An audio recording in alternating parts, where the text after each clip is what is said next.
Something happens in the body when you stop trying to fix it.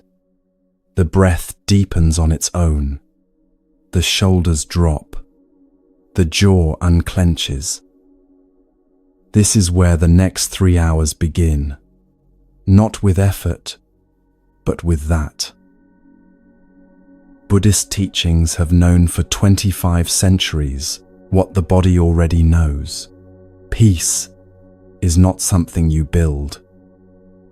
It is something you uncover, layer by layer, simply by learning to stop covering it.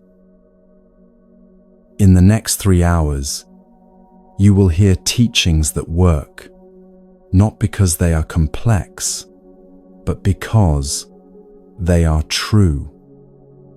A frog sitting by a pond will show you what effortless presence actually looks like. A man who bowed 10,000 times until his forehead bore the permanent mark of it will show you what it means to give yourself to something completely. Water falling 1,500 feet will say something about living and dying that no other image quite manages. These are not metaphors invented to comfort you. They are records, ancient, verified, tested across centuries of human difficulty. They have steadied minds far more restless than yours. They have worked for people who came in with far less than you are bringing right now. The teaching at the center of all of it is this: the mind you have, uncertain, imperfect, unfinished, is not a problem to overcome. It is the exact right place to begin. Find a comfortable position. Let the weight of the day start to lift, and let this come to you.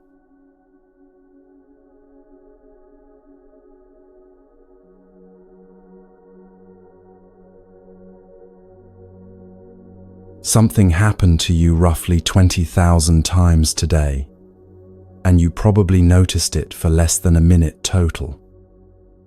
You breathed.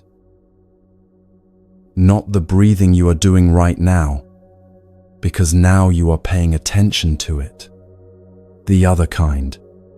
The breathing that continues while you are arguing, while you are anxious, while you are so absorbed in a task that the body disappears entirely from awareness, except as a vessel for getting things done.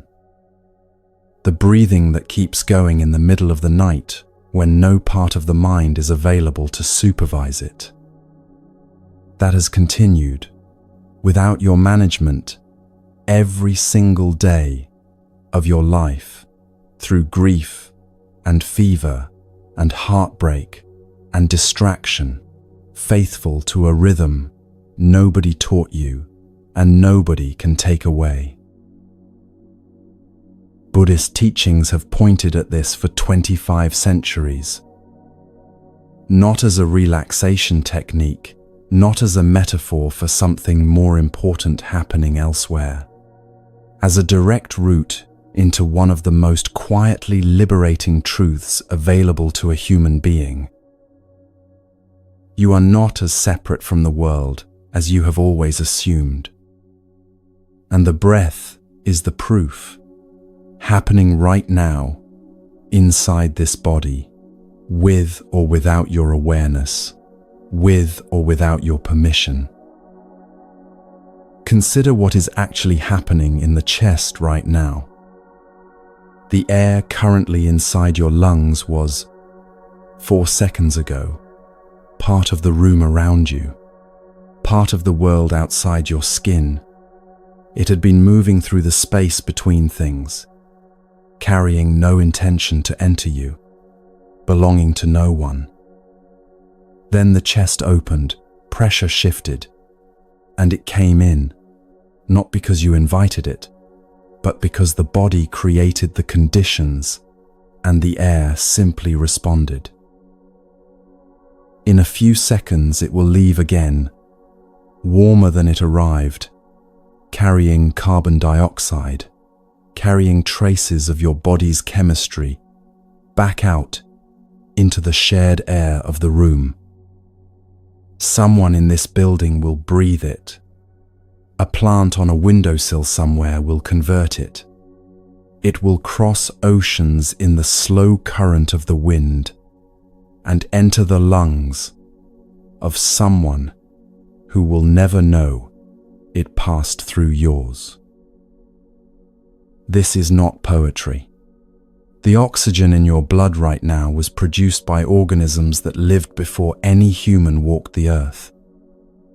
The water cycling through your cells has been rain, has been river, has been ocean, has been ice, and will be all of these things again long after it leaves you. You are assembled entirely from material that was here long before you arrived, and will continue long after you leave. The breath is simply the most available reminder of this, the one that arrives every few seconds, without ceremony, without rest, without ever asking for your approval. The boundary between you and everything else is real, and it is also, every few seconds, completely open. Stay with that for a moment, not as an interesting idea to file away, but as something happening right now, in the chest, as these words arrive. The boundary opens. It has been opening, without your knowledge or consent, for every single breath of your entire life. There is an image in Zen teaching for this. A swinging door. Not a heavy door, not the kind with a deadbolt and a weather-sealed frame that locks the outside out.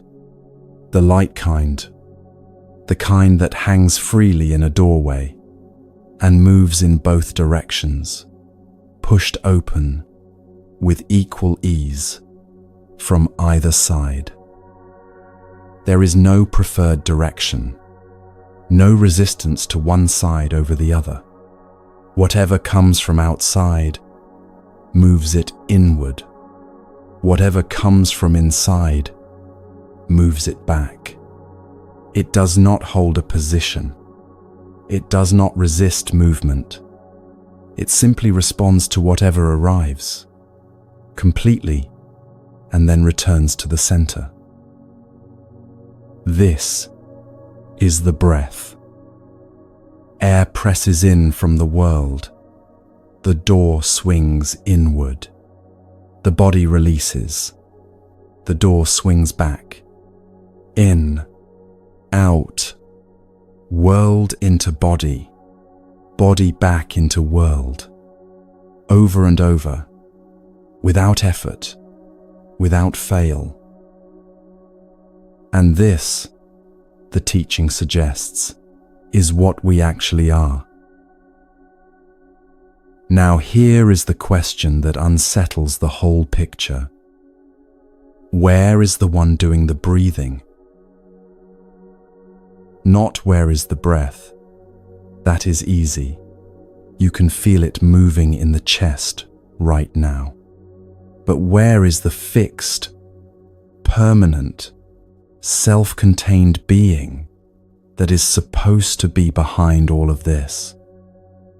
The one who decides when to inhale and when to exhale, who stands entirely apart from the process and manages it from some fixed location inside the body. Look honestly for that being, not with the intention of finding a particular answer. Just look. There is sensation. There is awareness of sensation. There is the movement of the chest, the subtle shift of the belly. There is the experience of air crossing a threshold, but a solid, stationary I, standing fully apart from the whole process, running it from the outside. Nowhere you can point to. Or rather, not there in the way we have always assumed.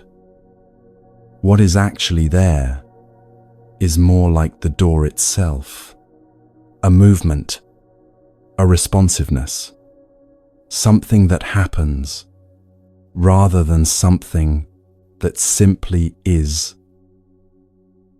Here is why this matters, beyond the intellectual. There is a particular kind of exhaustion that comes from maintaining the conviction that you are a sealed, fixed, independent thing, an exhaustion so habitual, so thoroughly embedded in daily experience, that most people have stopped recognizing it as exhaustion at all. It is the effort of drawing the line constantly between here and there, between this self and everything that is not this self, between what belongs to me and what belongs to the world. The mind has been drawing this line since childhood, and it has gotten very good at it. Walk into a room, and within seconds the mind has sorted everything. What is yours? What is not? What is safe? What requires monitoring? This is not a flaw. It is a remarkable and necessary capability. But any capability applied without rest, without counterweight, eventually becomes rigid. The line gets mistaken for a wall. The wall requires maintenance, and the maintenance never stops. Not during meals, not during conversations, not fully, even during sleep. The breath has been quietly crossing that wall your entire life. It crosses without asking, every time, without exception. Take one deliberate breath now, not a deep dramatic breath, not a performance of breathing. Just let the air come in at whatever depth it naturally seeks. Feel the chest open. Feel the belly soften forward. Feel the body do in 1 second what it has done flawlessly across every second of your entire existence. Then, without deciding when, let it go. Not push it out. Let it go. Feel the difference between those two instructions. The chest releases on its own. The air finds its way back to the room. The door swings back. You did not do that. It happened. This is not a small thing. Most of what we call rest still has a self at the center of it, managing the resting. The body settles, but the mind keeps running. The phone goes down, but the loop of the day continues. What the breath reveals, if you genuinely let it, is something different from any of that. A process that requires no management. That runs better, in fact, when management steps back entirely. That has never once, in the whole history of this body, needed your permission to continue. This is deeply unusual in a life structured around effort. Most things require tending. Relationships, work, health, these all need attention to sustain them. But the breath tends itself. It is the one thing in your life that has always been completely reliable, completely present, and completely indifferent to whether you are grateful for it. When that recognition lands, not as a concept but as a felt experience in the body, something loosens that did not know it was held. Not the muscles, something underneath the muscles. The particular effort of insisting you are a sealed thing in a world that keeps, with every single breath, demonstrating otherwise. You can feel it if you look honestly, not a dramatic sensation, just a slight easing, like the moment a room that has been slightly too warm finally finds the right temperature. Nothing dramatic, something real. What tends to happen when even a little of that grip releases is that things become more vivid rather than less. Sounds arrive more clearly. The specific weight of the body against whatever holds, it becomes more real. The breath itself deepens without effort, not because anything has changed, but because there is slightly more attention available to receive it. The defended self uses a great deal of energy. When some of that is released, it does not disappear. It returns to the present moment, which turns out to contain considerably more than the defended self ever allowed in. There is a rest that opens here. Not the rest of finishing work, which still happens to a self who will begin again in the morning. This is closer to the rest of a hand that has been gripping something for so long it forgot it was gripping, and then, without drama, simply opens. What releases is not anything valuable, only the effort of holding, and the hand opening is lighter than it has been in a very long time. You do not disappear when this happens. That is worth saying plainly, because the fear is real. If the boundary softens, something essential might dissolve. But what actually happens is the reverse.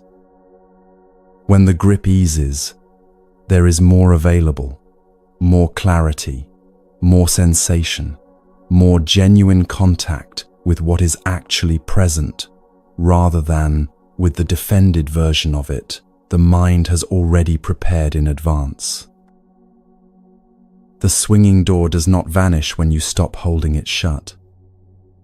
It simply becomes what it always was, moving freely in both directions, receiving and releasing with equal ease, without preference, without resistance. 25 centuries of Buddhist practice rest on this one physical, available right now observation. Not on belief or ritual, or the acceptance of any particular doctrine. On the breath. On the direct experience of air crossing the threshold between world and body and back again. And on what that simple crossing reveals about the nature of what we call the self. The inner world is limitless. The outer world is also limitless. There is no practice required to make this true. It is true right now, through every breath you draw, through every breath you have ever taken, and through the swinging door of each one, inside and outside have always been one whole world. Let the door keep swinging. Let the breath keep moving in its old faithful rhythm. The conversation between inside and outside has never stopped. Not once in your entire life, not in your most difficult moments, not in the times you felt most enclosed. The door was always swinging. The air was always moving. the inside and the outside were always in contact. A mind that truly feels this does not come apart. What it loses is the low, constant, invisible strain of holding everything at a distance. And what comes in to fill that space is something that has no grand name, simply room, the kind that does not come announced, the kind that does not require you to be ready for it, the kind that arrives not from changing your circumstances or clearing your schedule, but from noticing that the walls you believed were sealed have always had a door in them, swinging freely in both directions, never once fully closed, always already open, waiting only for you to feel it.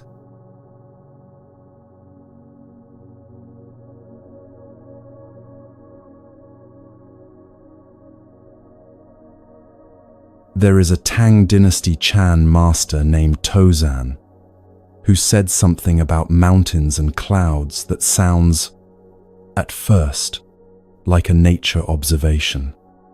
It is not. He said, "The blue mountain is the father of the white cloud. The white cloud is the son of the blue mountain. All day long they depend on each other without being dependent on each other. The white cloud is always the white cloud. The blue mountain is always the blue mountain." Sit with that for a moment before trying to understand it. Not because it is obscure, but because it is the kind of observation that the thinking mind wants to process too quickly and thereby miss entirely. The cloud forms from the mountain. The moisture that rises from the mountain's slopes and forests becomes the cloud that drifts above it. In that sense, the mountain made the cloud. The cloud is the mountain's child, formed from the mountain's own substance. And yet the cloud moves freely. It drifts where the wind takes it. It changes shape continuously. It is not the mountain and does not behave like the mountain. And the mountain does not chase it or call it back or insist it stay a particular shape. The mountain simply remains, solid, rooted, entirely itself. The cloud entirely itself, dependent and independent at the same time. This is one of the most precise descriptions ever given of what a mind at peace with itself actually looks like from the inside. And it is also, in a quieter way, a description of the only approach to the mind that has ever genuinely worked. Most of us have spent years trying to control our thoughts. Not in any dramatic way, not with white-knuckled suppression or rigid discipline, though those have been tried too. The everyday version is subtler than that.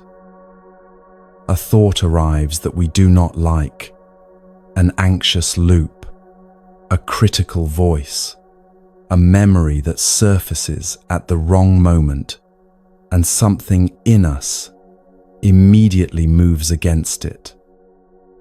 We argue with it. We try to reason ourselves out of it. We distract ourselves away from it. We tell ourselves firmly that it is irrational, unhelpful, something a calmer person would not be having. And the thought, reliably, gets louder. This is not a personal failure. It is a structural one. The control approach contains its own undoing. Because the moment you move against a thought, you have given it a fixed point to push back from. The struggle itself makes it real, makes it significant, makes it something that must be dealt with before you can have peace. And peace that depends on successfully dealing with something is not peace. It is a ceasefire, temporary and exhausting. The Zen teaching on this is not gentler control. It is not better management techniques or more sophisticated strategies for handling difficult thoughts. It is something structurally different. Something that sounds almost irresponsible when you first hear it. Give your sheep a large, spacious meadow. That is the way to control them. Not a fence, not a pen, not a disciplined system for keeping them exactly where you want them. A meadow, wide enough that they can go where they go, graze where they graze, wander to the edges, and come back again without anything being broken. The space itself becomes the container, not because the sheep are now constrained. They are less constrained than they have ever been, but because in a large enough meadow, they do not need to be constrained. They simply are what they are, within a field large enough to hold them. The mind is the sheep. The meadow is the awareness that watches the mind without flinching, without moving against what it sees, without deciding in advance what should and should not be present. You may have tried meditation and found your mind completely ungovernable. The thoughts kept arriving. The attention kept sliding away. The self-criticism about how badly you were meditating arrived on top of everything else, compounding the noise. And you concluded, somewhere along the way, that your mind was simply not cut out for stillness. That other people had some faculty you were missing, that the quiet others seemed to find was simply not available to you. The flaw in this conclusion is not that you are wrong about your mind. The flaw is in what you were trying to do to it. You were trying to make the sheep stay still. You were trying to build a smaller and smaller pen, and the smaller the pen, the more agitated the sheep. The more agitated the sheep, the more convinced you became that stricter control was needed.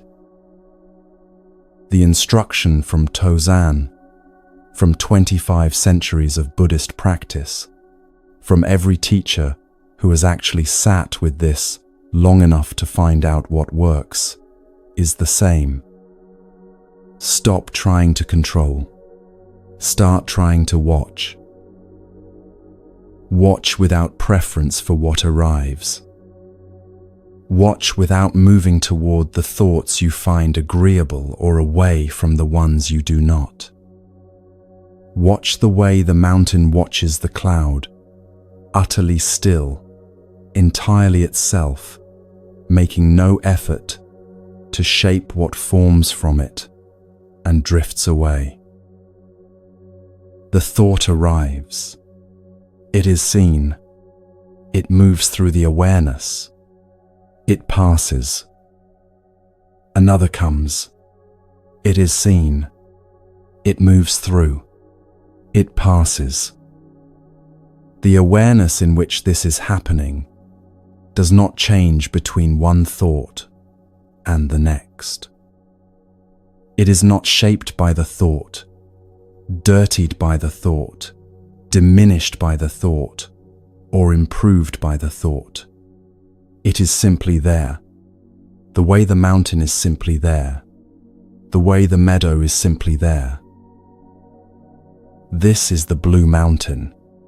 This is what you actually are, underneath the cloud watching and the sheep chasing and the exhausting daily effort of managing the contents of your own mind.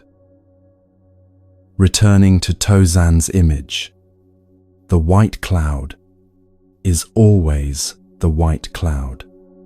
The blue mountain is always the blue mountain. The cloud changes shape continuously, moves with the wind, appears and disappears. The mountain does none of these things, and the mountain is not troubled by the cloud. It does not need the cloud to stop moving before it can be still. It is still already, fundamentally, regardless of what the cloud is doing. Your thoughts are the cloud. What watches the thoughts is the mountain. And here is what shifts when this is genuinely felt, rather than understood as a concept. The thought that has been causing the most trouble, the anxious loop, the self-critical voice, the worry that wakes you at 3 in the morning and will not leave, loses a particular kind of power when the watching is steady.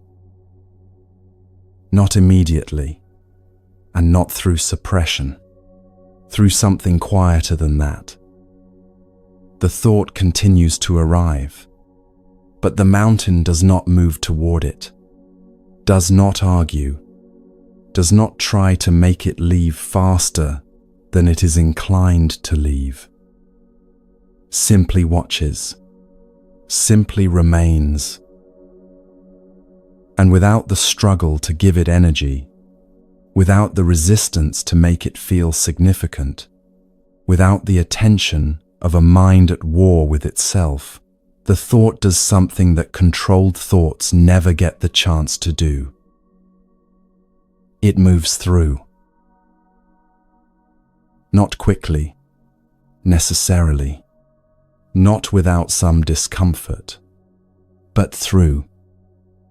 The cloud drifts across the sky, and then it is gone, and the sky is the same sky it was before the cloud arrived. Watching is not passive in the lazy sense of the word. The mountain is not passive. Stillness is not passivity. It is a different quality of presence entirely, one that requires more genuine stability than all the fidgeting management and counter-arguing the agitated mind produces. To sit with an uncomfortable thought and simply watch it, without moving against it or away from it, is one of the more demanding things a human being can do. Most people find control easier to attempt, even when it fails, because control feels like doing something. Watching feels like doing nothing. And a mind trained since childhood to equate action with progress finds watching almost intolerable at first. This is why the meadow image matters. The meadow is not nothing. It is a generous, deliberately created space, large enough that what it contains can be itself fully, can move without hitting a wall, can settle when it naturally settles rather than when it is forced to. The farmer who gives the sheep a large meadow is not absent. The farmer is watching, attentive, present, available, but not intervening in every movement the sheep make, not trying to arrange them into a tidier pattern, not treating every wandering toward the edge as a crisis requiring immediate correction. The watching itself is the care. The space itself is the structure. Try this now, simply and without pressure. Notice whatever is currently moving in the mind. Do not name it or analyze it. Do not decide whether it is the kind of thought you should be having at this moment. Simply notice that it is there. Notice that you are aware of it. Notice that the awareness itself, the thing doing the noticing, is not the thought. The cloud is not the sky. The sheep is not the meadow.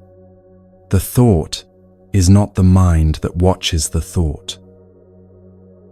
Feel the difference between those two. The thought moves. The awareness watching it does not. The thought has a quality: anxious, heavy, circular, sharp. The awareness has no quality at all. It is simply open, simply present, simply the meadow in which whatever needs to move, moves. In Zen practice, the instruction for sitting is deceptively simple. When thoughts come, let them come. When they go, let them go. Do not chase them out. Do not invite them to stay. Do not be bothered by them. What you are looking for is not a mind empty of thoughts. That is not stillness. That is suppression. And suppression is the opposite of what is being pointed at here. What you are looking for is the quality of awareness that can hold any thought without being moved by it.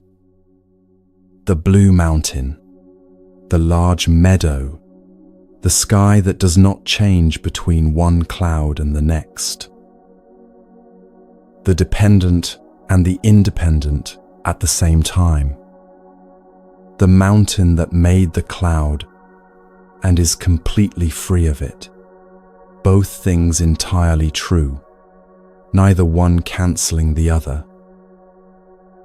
When the listening mind can hold that, when the awareness is spacious enough that even the difficult things can move through it without triggering a war, something eases that most people have never consciously felt ease before. Because most people have been at war with their own minds for so long that the war feels like weather, like something simply true about the nature of being alive.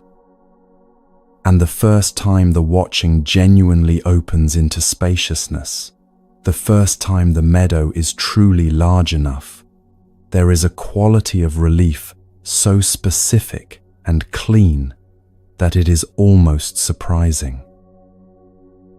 Not because the thoughts stopped. They did not stop. Because the war did. What Tazan understood, what the Zen tradition has returned to in every generation, is that the mind at peace is not a mind from which everything difficult has been removed. It is a mind spacious enough that difficulty can move through it without becoming an emergency. The white cloud crosses the sky of the blue mountain, and the mountain does not call it a problem, does not try to reroute it, does not label it as evidence that something has gone wrong with the sky. The cloud is simply the cloud, doing what clouds do. The mountain is simply the mountain, being what mountains are, both entirely themselves, both completely fine. The meadow is available right now, not after you have resolved the difficult thought, not after the anxiety has passed, not after you have finally become the kind of person who meditates correctly. Right now, in the middle of whatever the mind is doing, the watching is already here. The mountain has not gone anywhere. The meadow has always been this large. You were just looking at the sheep. Once the war eases, once the watching genuinely opens, something else becomes possible that fighting never allowed. The very things you were trying to expel, the thoughts that seemed most threatening, the loops that seemed most intractable, begin to reveal something unexpected about themselves. Not as enemies, not as evidence of failure, as something almost like nourishment, if you know what to do with them.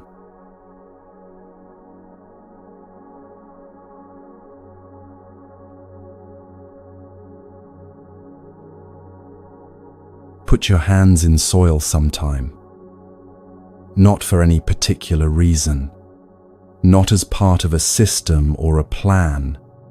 Just kneel down somewhere where things grow and press your hands into the earth until you feel the temperature change, cooler beneath the surface, slightly damp, carrying a smell that is older than anything you own. There is something in that contact that the body recognizes before the mind has a chance to name it. Something grounding in the most literal sense of the word. Something that quietly communicates, without language, that this has all been happening for a very long time before you arrived and will continue for a very long time after you leave. Now look at what is growing. In any garden that has been left alone for even a short while, there are weeds. Not as a failure of the garden, as evidence that the soil is alive, that the conditions are fertile, that something in that earth wants to grow and will grow if given the slightest opportunity. The same soil that produces the weed produces the plant you actually intended. The same conditions that invite one, invite the other. The richness is not selective. An experienced gardener does not despair at weeds. An experienced gardener pulls them, but does not throw them away. The pulled weed gets buried near the base of the plant, pressed back into the soil, close to the roots of what you are trying to grow. And there, in the dark, it breaks down, becomes matter, feeds the very plant it appeared to be competing with. The weed that looked like the problem becomes, underground, part of the solution. This is one of the most precise and quietly radical teachings in all of Zen Buddhism. And it is about your mind. You should be grateful for the weeds you have in your mind, because eventually they will enrich your practice. Read that again slowly.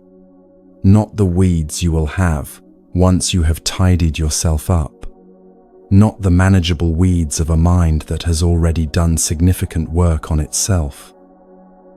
The weeds you have right now, the anxious loops, the self-critical voice that arrives without invitation and stays well past its welcome, the restlessness that makes stillness feel like a punishment, the old grievances that surface during meditation with the reliability of tides, the thoughts you are ashamed of having, the fears you have tried to logic away and failed, the patterns you have recognized in yourself for years and not yet managed to change.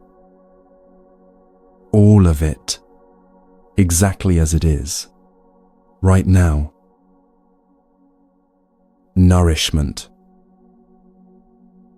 This requires a moment to sit with, because it contradicts almost everything we have been taught about how improvement works.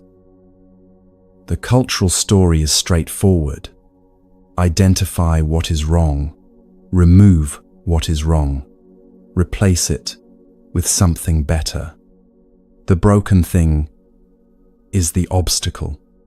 Progress means getting past it.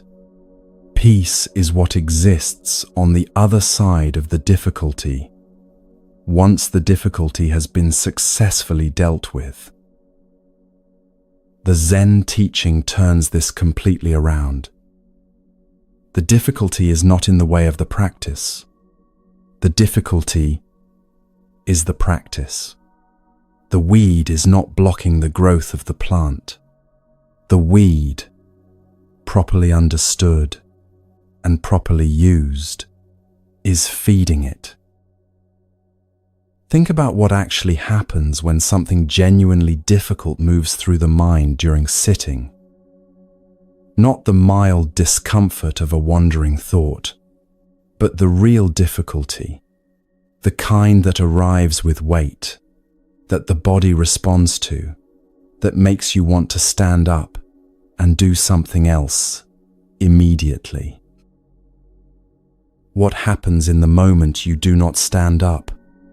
In the moment you stay, despite the discomfort, and simply watch? Something is being asked of you that ordinary comfort never asks. A capacity is being exercised that does not develop in the absence of resistance. The muscle analogy is almost too obvious to use, and yet it is exactly right. No one develops strength without something to push against. The resistance is not incidental to the development. It is the mechanism of it. Remove the resistance entirely, and there is nothing to develop against. No condition under which the capacity can deepen.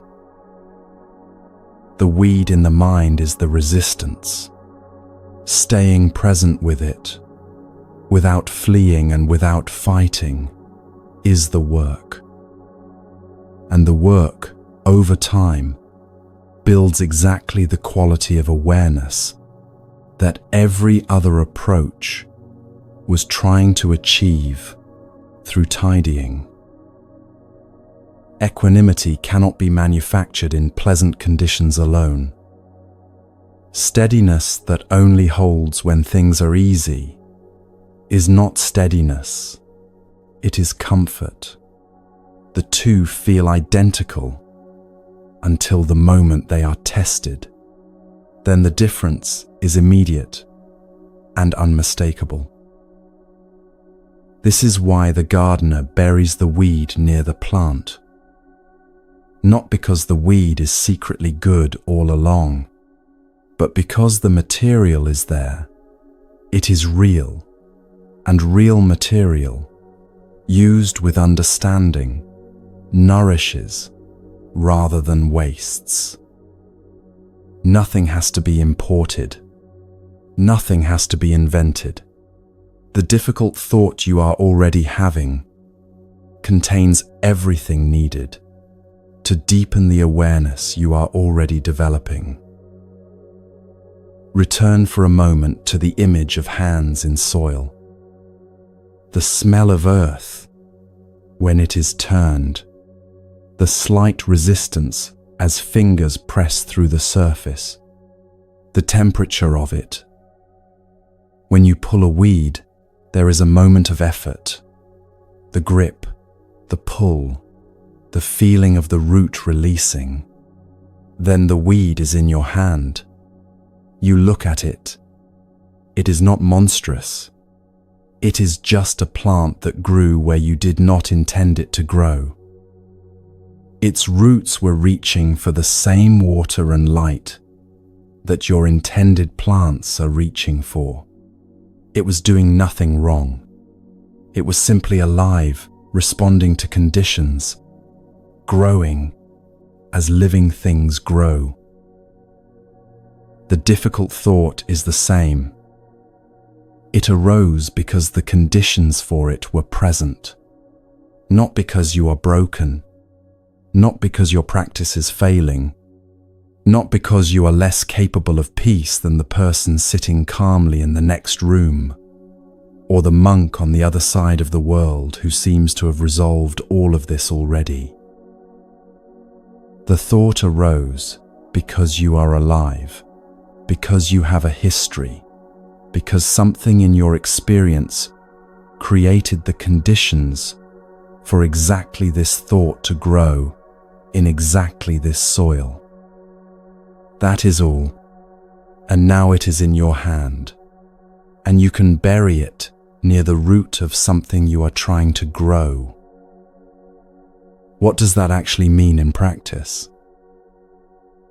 It means that when the anxious thought arrives during sitting, you do not treat its arrival as a sign that sitting is not working. You treat it as sitting, working. The weed is appearing because the soil is alive enough to produce it. The difficulty is surfacing because the conditions of stillness are real enough to allow it to surface. If you were truly absent from your own mind, distracted, numbed, unavailable, the difficult thought would not even register. The fact that it registers clearly, that it arrives with weight and specificity, is evidence of a quality of awareness that is functioning.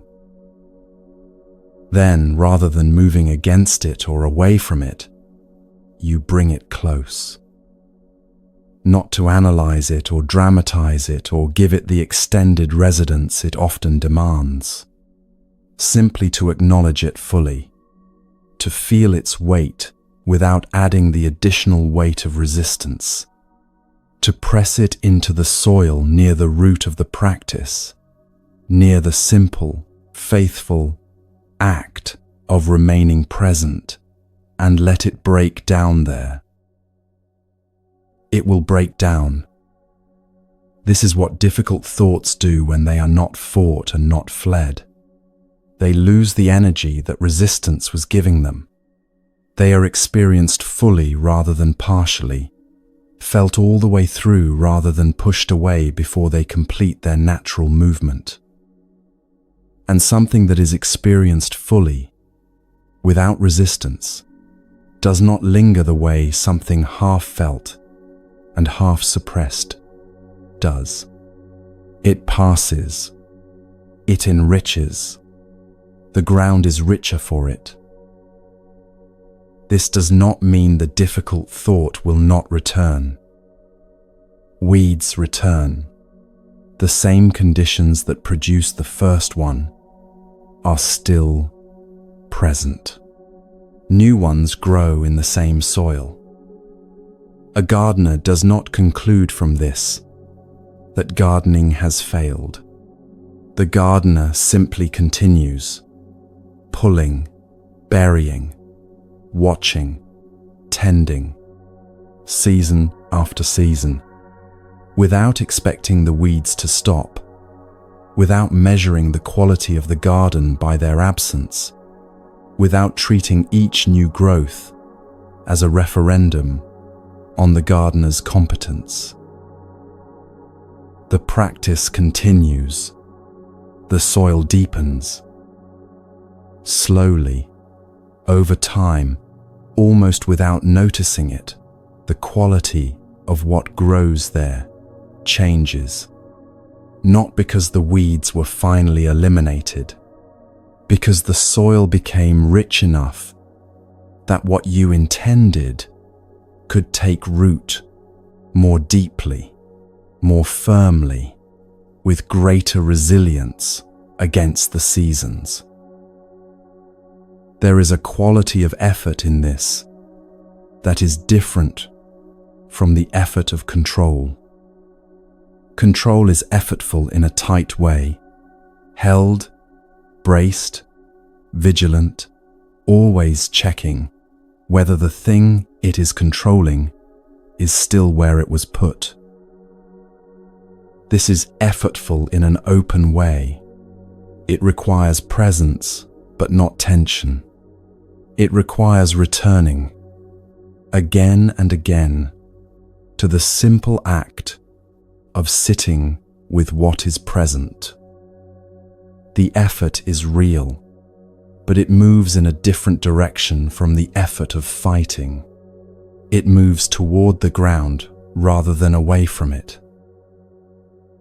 And the ground responds. This is what every gardener who has worked the same soil over many seasons comes to understand that the ground is not passive, not indifferent, not a neutral medium into which you deposit effort and retrieve results mechanically. The ground is alive. It responds to what is given to it. Feed it, and it deepens. Work it, and it opens. Return to it regularly, and it learns to receive what you bring, to process it, to give it back to you transformed. The mind is the same. Every difficult thought you have stayed with, rather than fled, has deepened something. Every anxious loop you have watched all the way through rather than fought has built a quality of steadiness that fighting never could have built. Every moment of restlessness you have simply sat inside, without demanding it resolve itself into peace on your schedule, has added something invisible and real to the soil of the practice. The weeds were not obstacles. They were never obstacles. They were the garden doing exactly what a living, fertile garden does, producing everything the conditions allow, without preference, without hierarchy, without any way of knowing in advance what will be useful and what will not. The gardener makes that distinction. The gardener decides what to tend and what to bury near the root. And the gardener, over time, becomes the kind of person the garden makes: patient, attentive, intimate with the rhythms of growth, no longer surprised by difficulty, no longer defeated by a season that produces more weeds than flowers. Because the flowers are coming. The soil is being enriched by everything you have been bringing to it, even the things you brought believing they were signs of failure, especially those. All of this, the fighting, the resisting, the failed attempts at stillness, the restless nights, the meditation sessions that felt like they went nowhere, none of it was wasted. It was the practice. All of it, the whole difficult accumulation of it, was the practice. And now there is a question worth sitting with. If difficulty is not a sign of failure, if struggle is not evidence that you are doing something wrong, then what does it say about the one who struggles most? The one for whom sitting is hardest, for whom peace feels furthest away, for whom every session surfaces something new and uncomfortable. It says something quite different from what they have probably concluded about themselves.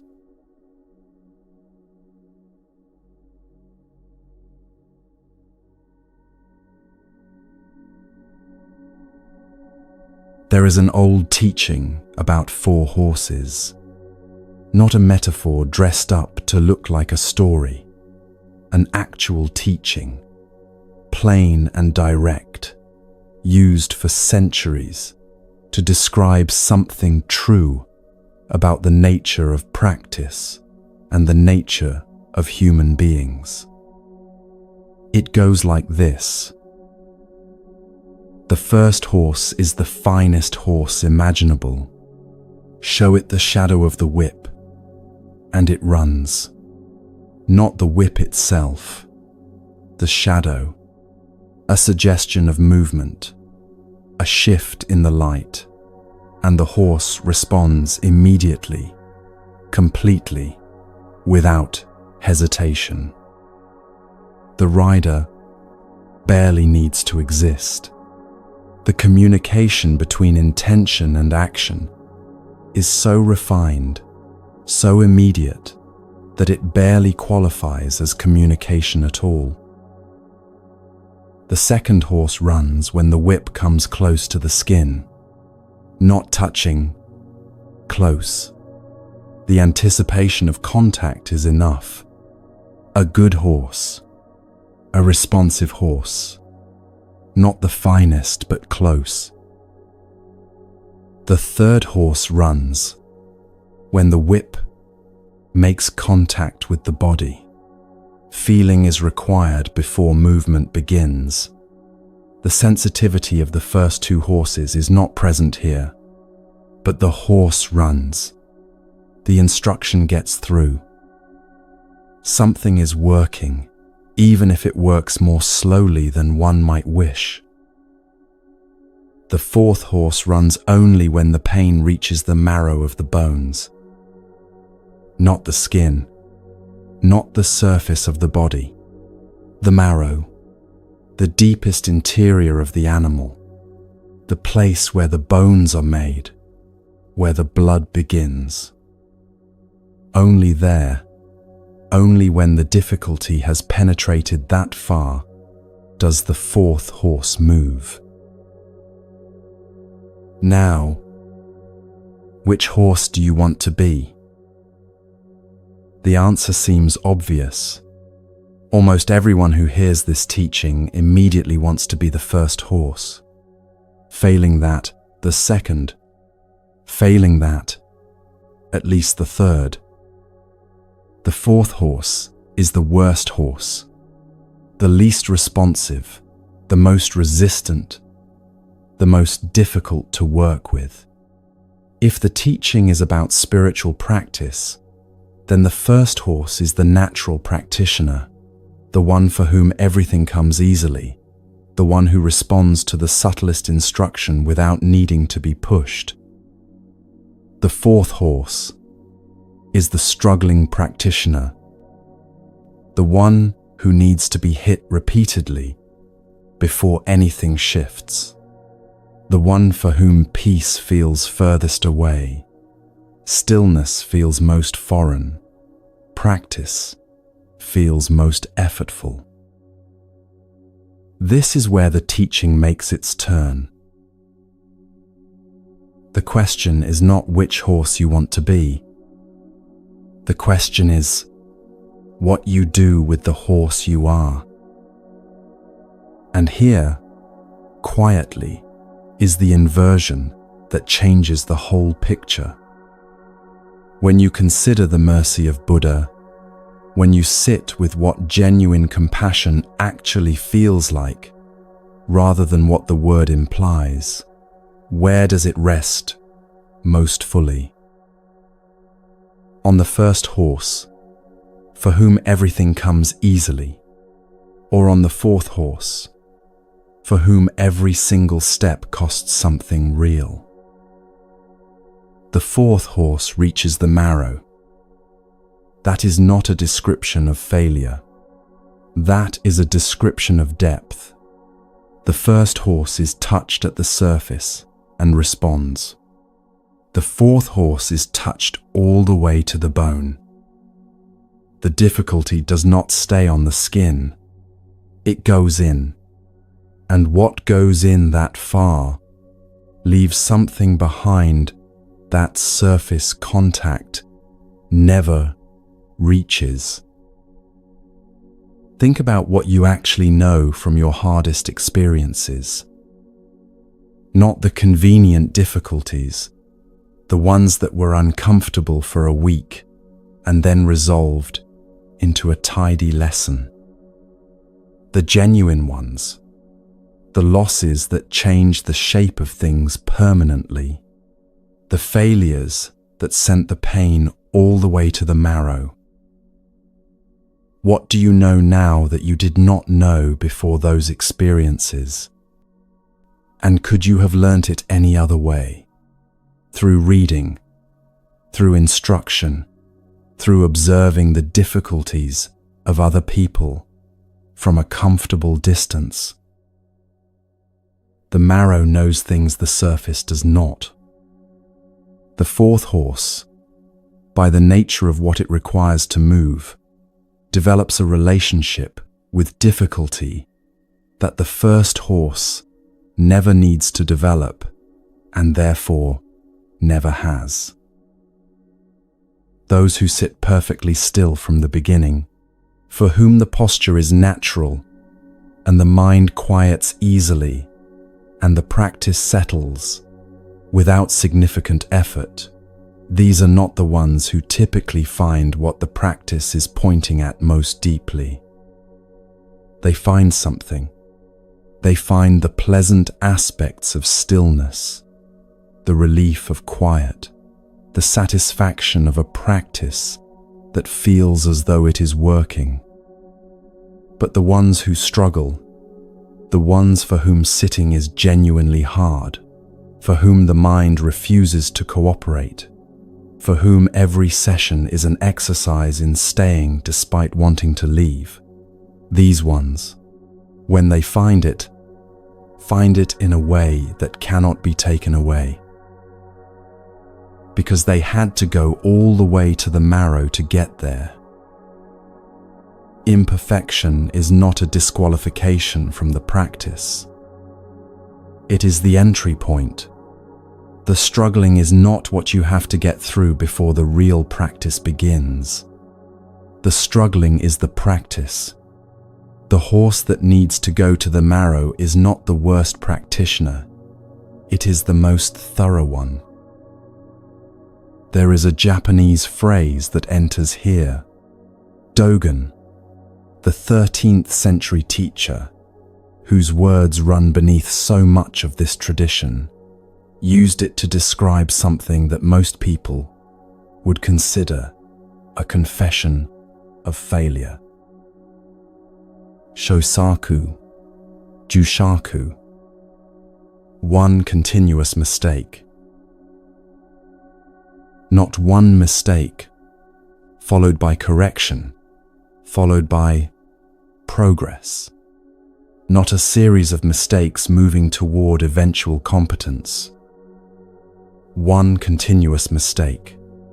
The whole of practice understood as an unbroken succession of imperfect efforts, each one arising from the last, none of them final, none of them the moment at which you have finally gotten it right. And Dogen said this was the ground of Zen. Not the obstacle, the ground. A student once wrote to a teacher, embarrassed, explaining that he had been given a calendar of good intentions at the start of the year, small practices, small reminders, and that the year had barely begun before he had already failed to follow them, already broken the small promises, already fallen short of his own intentions in the first weeks. He wrote as someone confessing inadequacy. He wrote expecting comfort at best, instruction at worst. What he received was something neither of those. One continuous mistake, the teacher replied.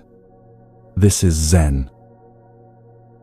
Not because failure does not matter, not because effort is irrelevant, but because the self that insists it should have gotten this right by now, the self that treats imperfection as evidence that something is fundamentally broken, that self is the actual obstacle, not the mistake, the verdict on the mistake, the story of inadequacy built on top of it.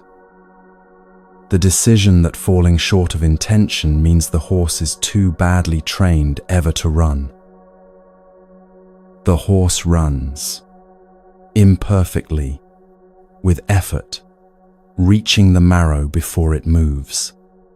But it runs, and the running is the practice, not the running of the first horse, clean and immediate and almost effortless. The running of the fourth horse, hard won, slow to start, costing something real every single time. still running. A good father, in Zen teaching, is not a good father. This sounds like a riddle, and it is, but only until it opens. The one who thinks he is a good father is not a good father, because the certainty itself has closed something. The evaluation has settled. The learning has stopped. But the one who thinks he may be failing, who is always reaching towards something he has not quite achieved, who measures each day against the father he is trying to be rather than the father he has decided he has become, that one, in the trying itself, in the continuous imperfect effort, is the good father. The practice is the same. The meditator who sits each morning certain they are doing it correctly has, in that certainty, found a resting place that is not the practice. The meditator who sits each morning uncertain, struggling, wondering if this is working, staying anyway, that one is inside the practice, all the way inside it, where it actually is. One continuous mistake, not as a consolation for failure, as a precise description of what genuine practice looks like from the inside. Consider what it would mean to actually accept this, not as a concept, but as a genuine orientation to approach each sitting, each day, each attempt at presence, with the understanding that the imperfection is not something to eliminate before the real work begins. That the real work is already happening inside the imperfection, because of the imperfection. The weed is being buried near the root. The marrow is being reached. The fourth horse is running. What would you stop waiting for? How many people are waiting to begin their practice until they have more time, more quiet, a better cushion, a calmer mind, a life that has settled into something more conducive to stillness? How many have concluded, somewhere in the accumulation of imperfect attempts, that they are simply not the kind of person for whom this works? That the first horse is what is required, and they are, irrevocably, the fourth. The teaching says, you are exactly the right kind of difficult. Your particular resistance, your specific struggle, the precise shape of your restlessness, these are not evidence against your capacity for peace. They are the conditions under which your capacity for peace will be built. Not despite the difficulty, through it, all the way through it, marrow and all. Calligraphy teachers in Japan have noted for centuries that the students who come to the art without natural talent, the ones for whom the brush feels wrong, the ink too thick or too thin, the strokes awkward where they should be fluid, these students, when they persist, often become the finest calligraphers. Not always, but often enough that the observation has held across generations. Because the naturally gifted student reaches a certain level easily and then stops there, comfortable, without the necessity of going further. The struggling student never stops being pushed by the work. The marrow keeps being reached. The depth keeps being built. This is true in art. It is true in life. And it is true in this practice.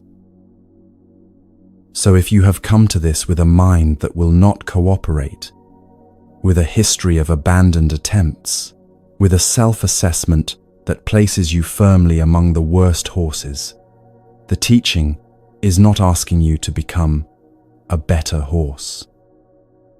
It is asking you to be this horse completely, to run from the marrow the way this horse runs, to bring the full weight of your particular difficulty into the practice, not as something to overcome, but as the very thing that makes the practice yours. One continuous mistake, sustained, single-minded, unhurried effort in the direction of something that may never be perfectly achieved. This is not a lowered standard. It is the actual standard, the one that applies to the first horse and the fourth horse equally, because the first horse's ease and the fourth horse's struggle are both, in the end, just conditions. What matters is the running. What matters is the staying. What matters is that the horse, whatever horse it is, keeps moving in the direction it has chosen, imperfectly, faithfully, all the way to the marrow. There was a man who understood this, not as a teaching, but as a daily physical fact. Not someone who read about one continuous mistake and found it consoling. Someone who lived it, returned to it, and let it leave a mark on his body that he carried for the rest of his life. What that mark was, and what it cost him to earn it, is where we are going next.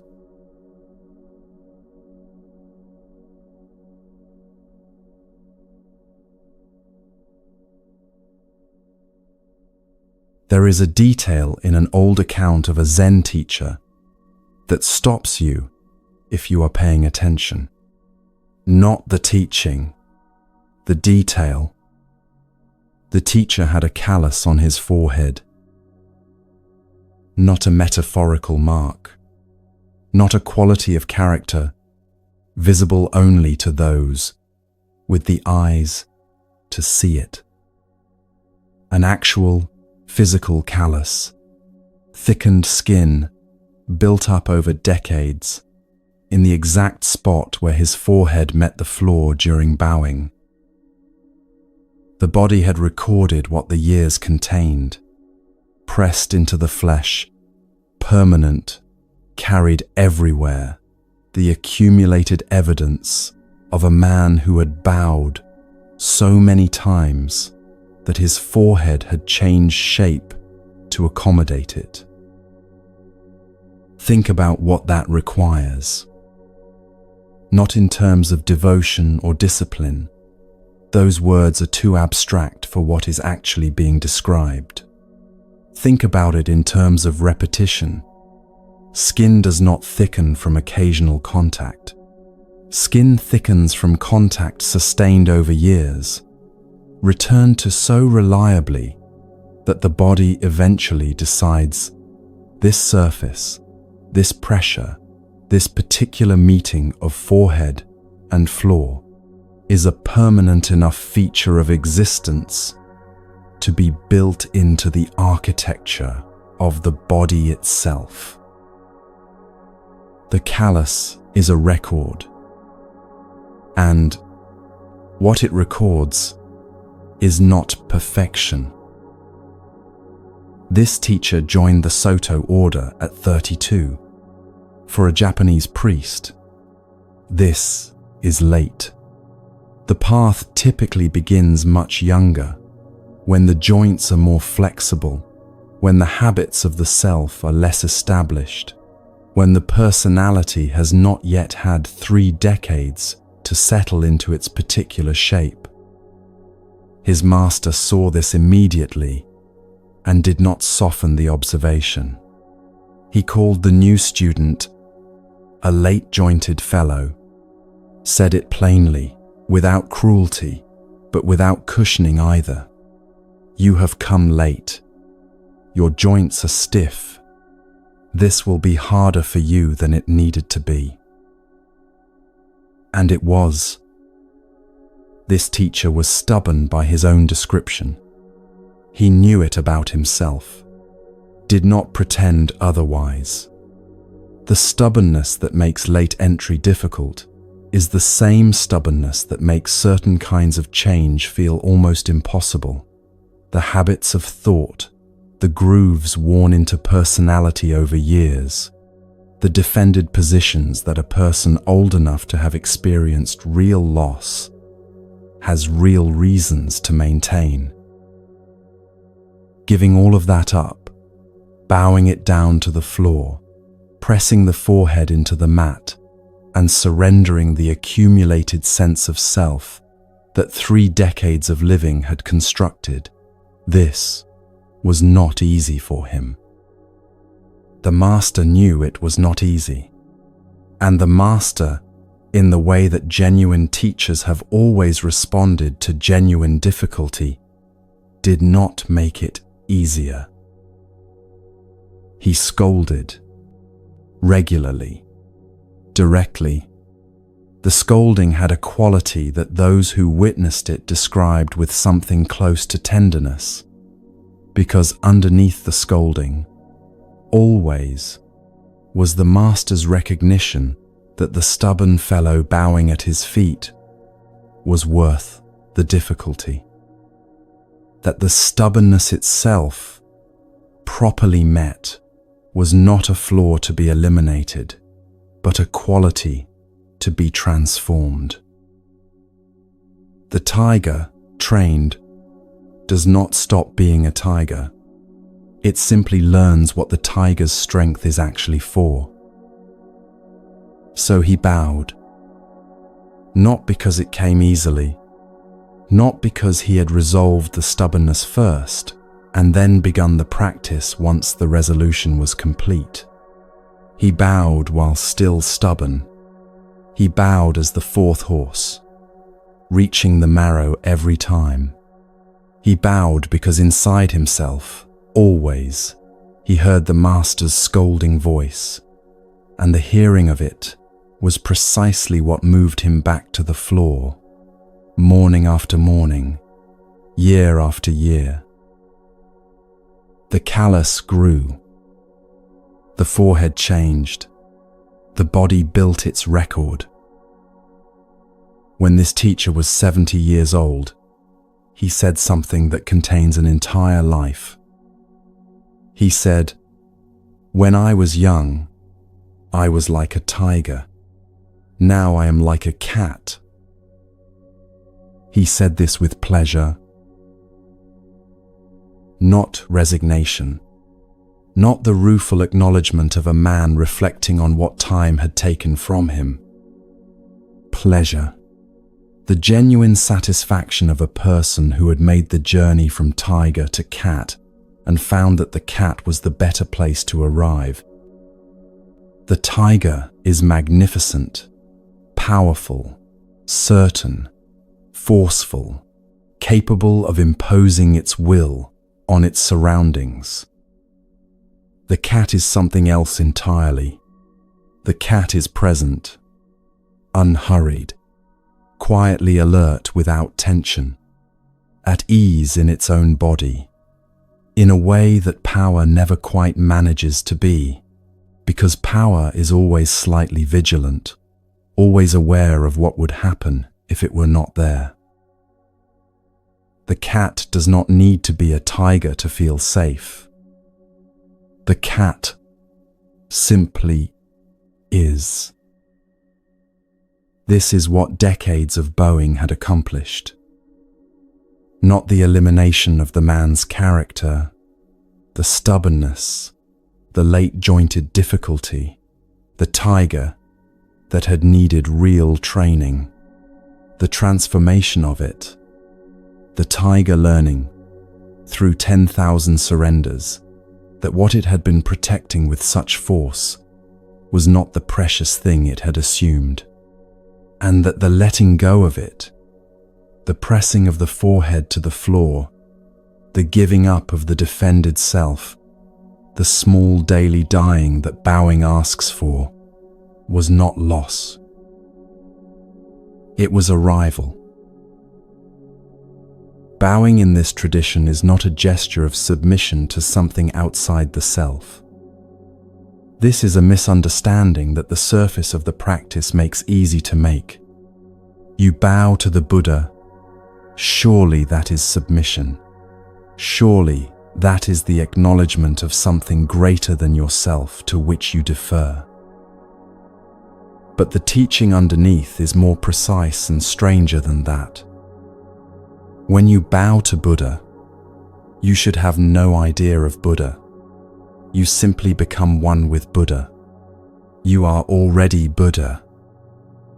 And the bowing is the act of recognizing this, not before something outside you, but into something that you and what you are bowing to share completely. Buddha bows to Buddha. The self bows to the self, not the defended, accumulated, late, jointed self, with its stubbornness and its grooves and its decades of constructed habit. The original self, the one that was there before the construction began. This is what the forehead meets the floor in search of, morning after morning. Not an external authority, not a reward for sufficient humility. The contact between what has been built up and what was always already there beneath the building. And yet there is something in the practice that is genuinely paradoxical, that requires sitting with rather than solving. There are 4 vows that sit at the heart of this tradition. They are recited. They are returned to. They function less like goals and more like orientations, directions, rather than destinations, pointing towards something the reciter knows cannot be finally reached and continues toward anyway. Although sentient beings are innumerable, we vow to save them. Although our desires are endless, we vow to be free of them. Although the teachings are limitless, we vow to learn them all. Although enlightenment is unattainable, we vow to attain it. Stay with that last one. Although enlightenment is unattainable, we vow to attain it. Not despite the impossibility, with full knowledge of it. The vow does not pretend the goal is reachable if you try hard enough. It acknowledges directly that it is not reachable and makes the vow anyway. Because the making of the vow is not about the destination. The making of the vow is the practice itself. The direction itself is the point. The aspiration itself, held sincerely and returned to continuously, is what the whole enterprise rests on. This is not a consolation for failure. It is a precise description of what genuine commitment looks like when it has stopped needing its own completion to justify its existence. A man who thinks he is a good father is not a good father, because the thought of already being good has created a resting place, a point of arrival, a closed door. But a man who is always reaching toward being a good father, who measures each day against the father he is trying to become, who never arrives at the comfortable conclusion that the work is done, that man, in the continuous imperfect reaching, is practicing fatherhood in the only way it actually works. The vow to attain the unattainable keeps the door open in the same way. It removes the possibility of arrival, and in doing so, removes the complacency that arrival always brings. There is nowhere to stop and say, "I have done it." There is only the continuing, the next bow, the next morning, the next pressing of the forehead to the floor, not because yesterday's pressing was insufficient, but because the practice is alive, and living things do not stop. The callus on that forehead is the physical evidence of a man who had truly understood this, who had taken the vow seriously enough to return to it not when he felt spiritually prepared, not when the conditions were right, not when the stubbornness had finally been resolved, but every morning, regardless, as the fourth horse, reaching the marrow every time. There is a particular tenderness that this kind of commitment produces in those who witness it. Not admiration exactly. Admiration is what you feel for the first horse, for the one who makes it look easy, for the natural practitioner whose stillness arrives without visible effort. This is something quieter than admiration, closer to recognition.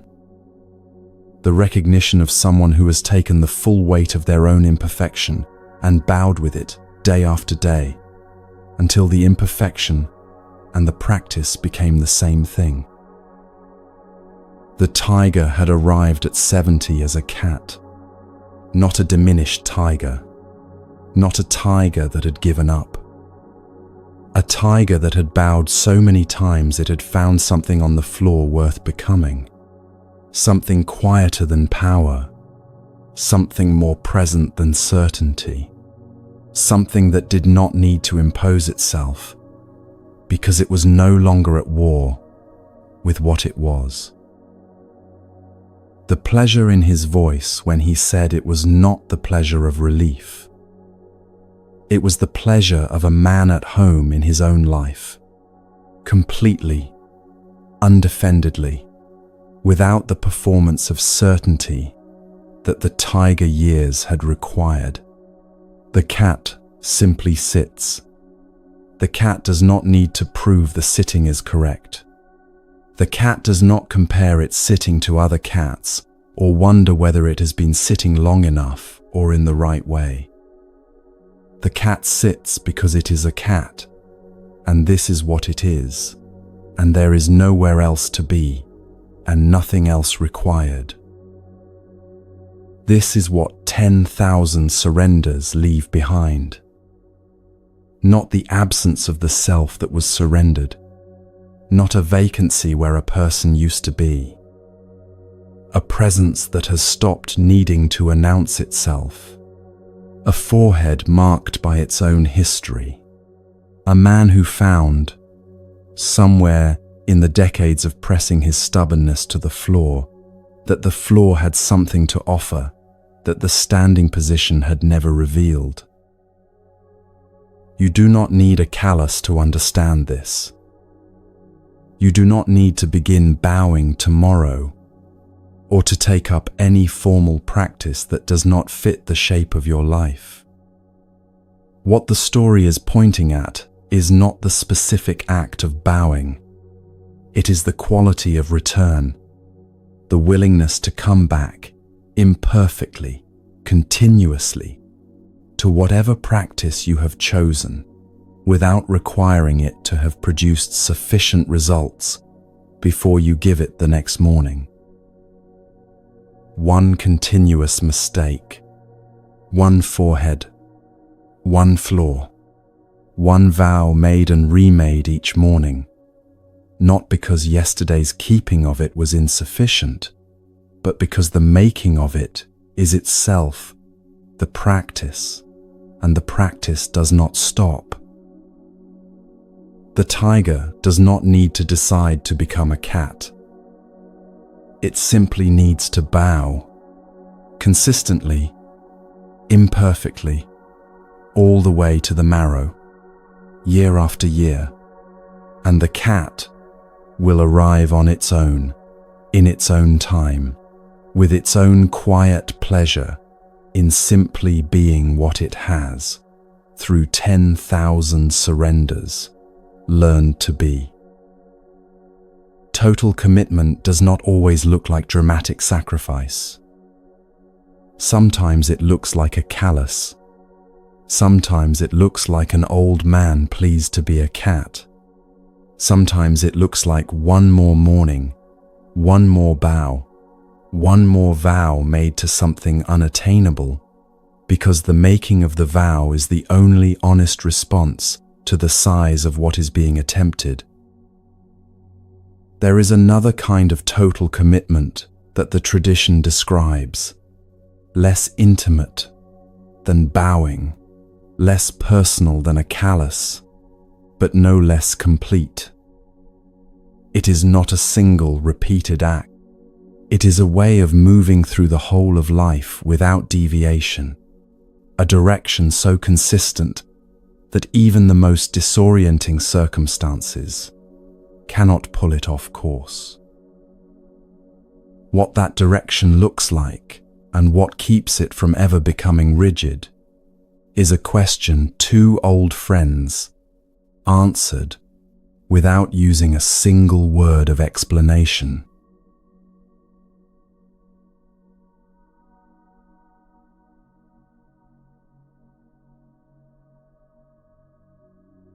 Two friends are finishing a conversation. They have been talking for some time, the kind of talk that serious practitioners have with each other, where the subject is not small and the words are chosen carefully, and both people are genuinely trying to say something true rather than simply filling the air between them.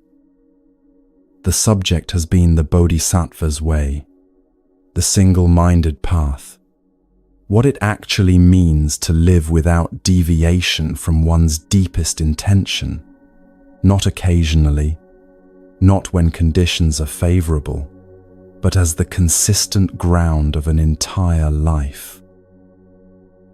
They are Zen masters, these two friends, Chokei and Hofuku, Tang Dynasty China, two men who have given their lives to this question and found in each other someone capable of genuinely engaging with it.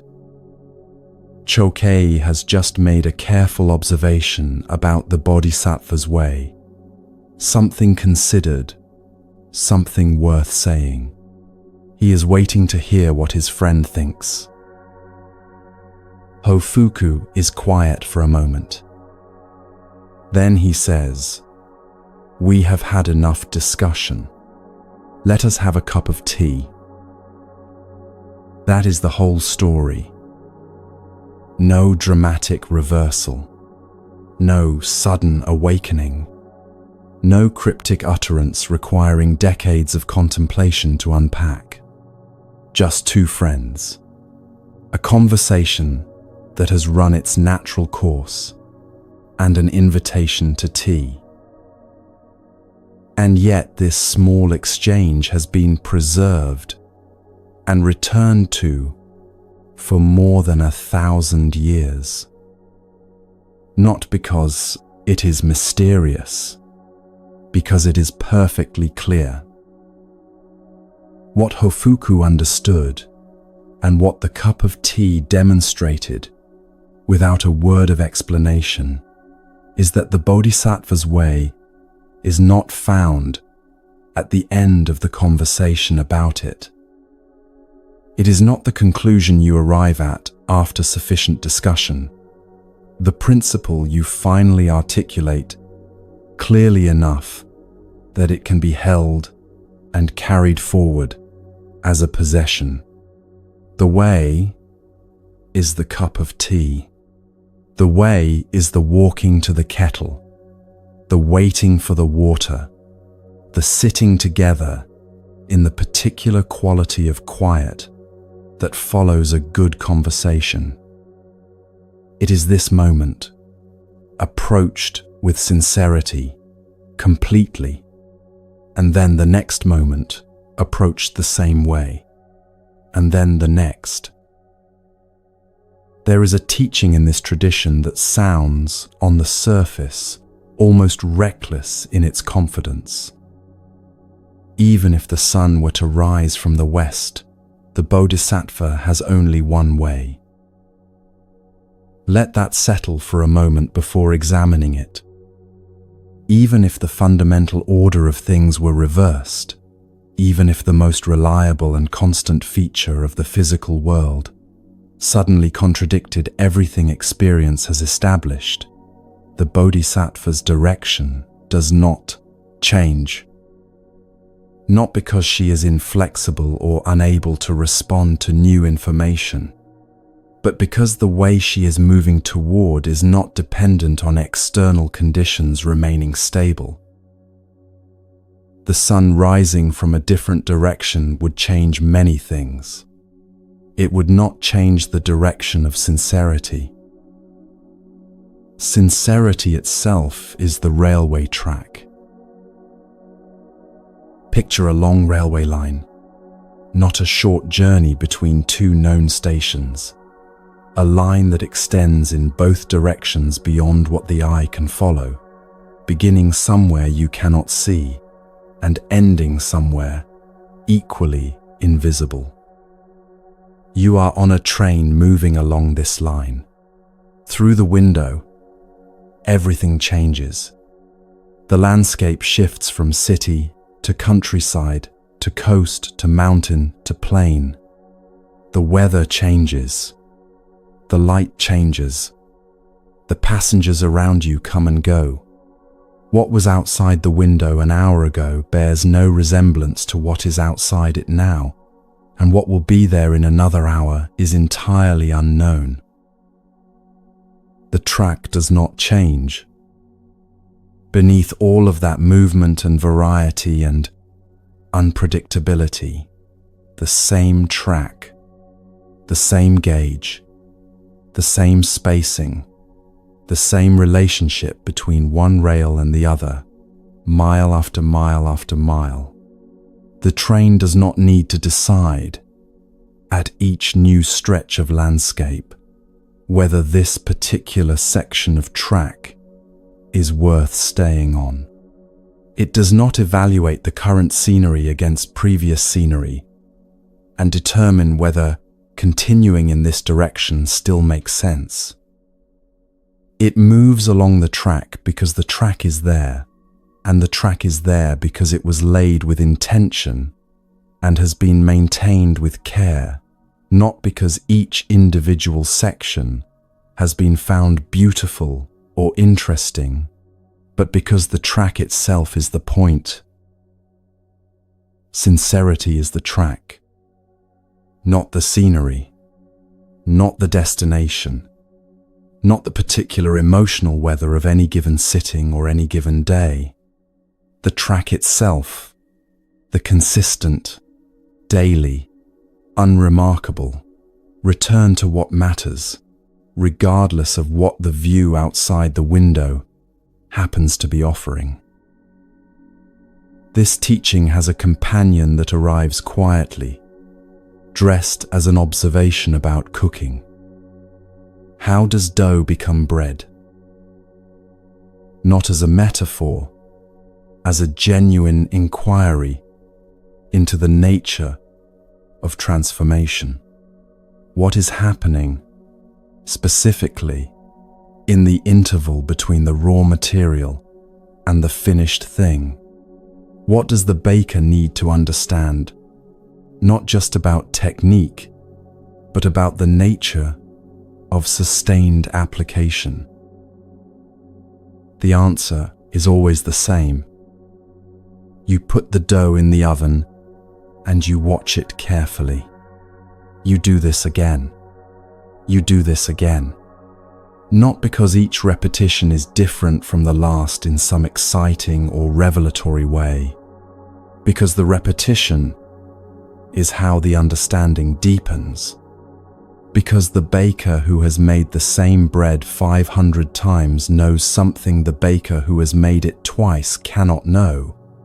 Not because the recipe changed between attempt 2 and attempt 500, but because the body has learned what the mind alone cannot teach. There is a particular kind of boredom that arrives in any sustained practice.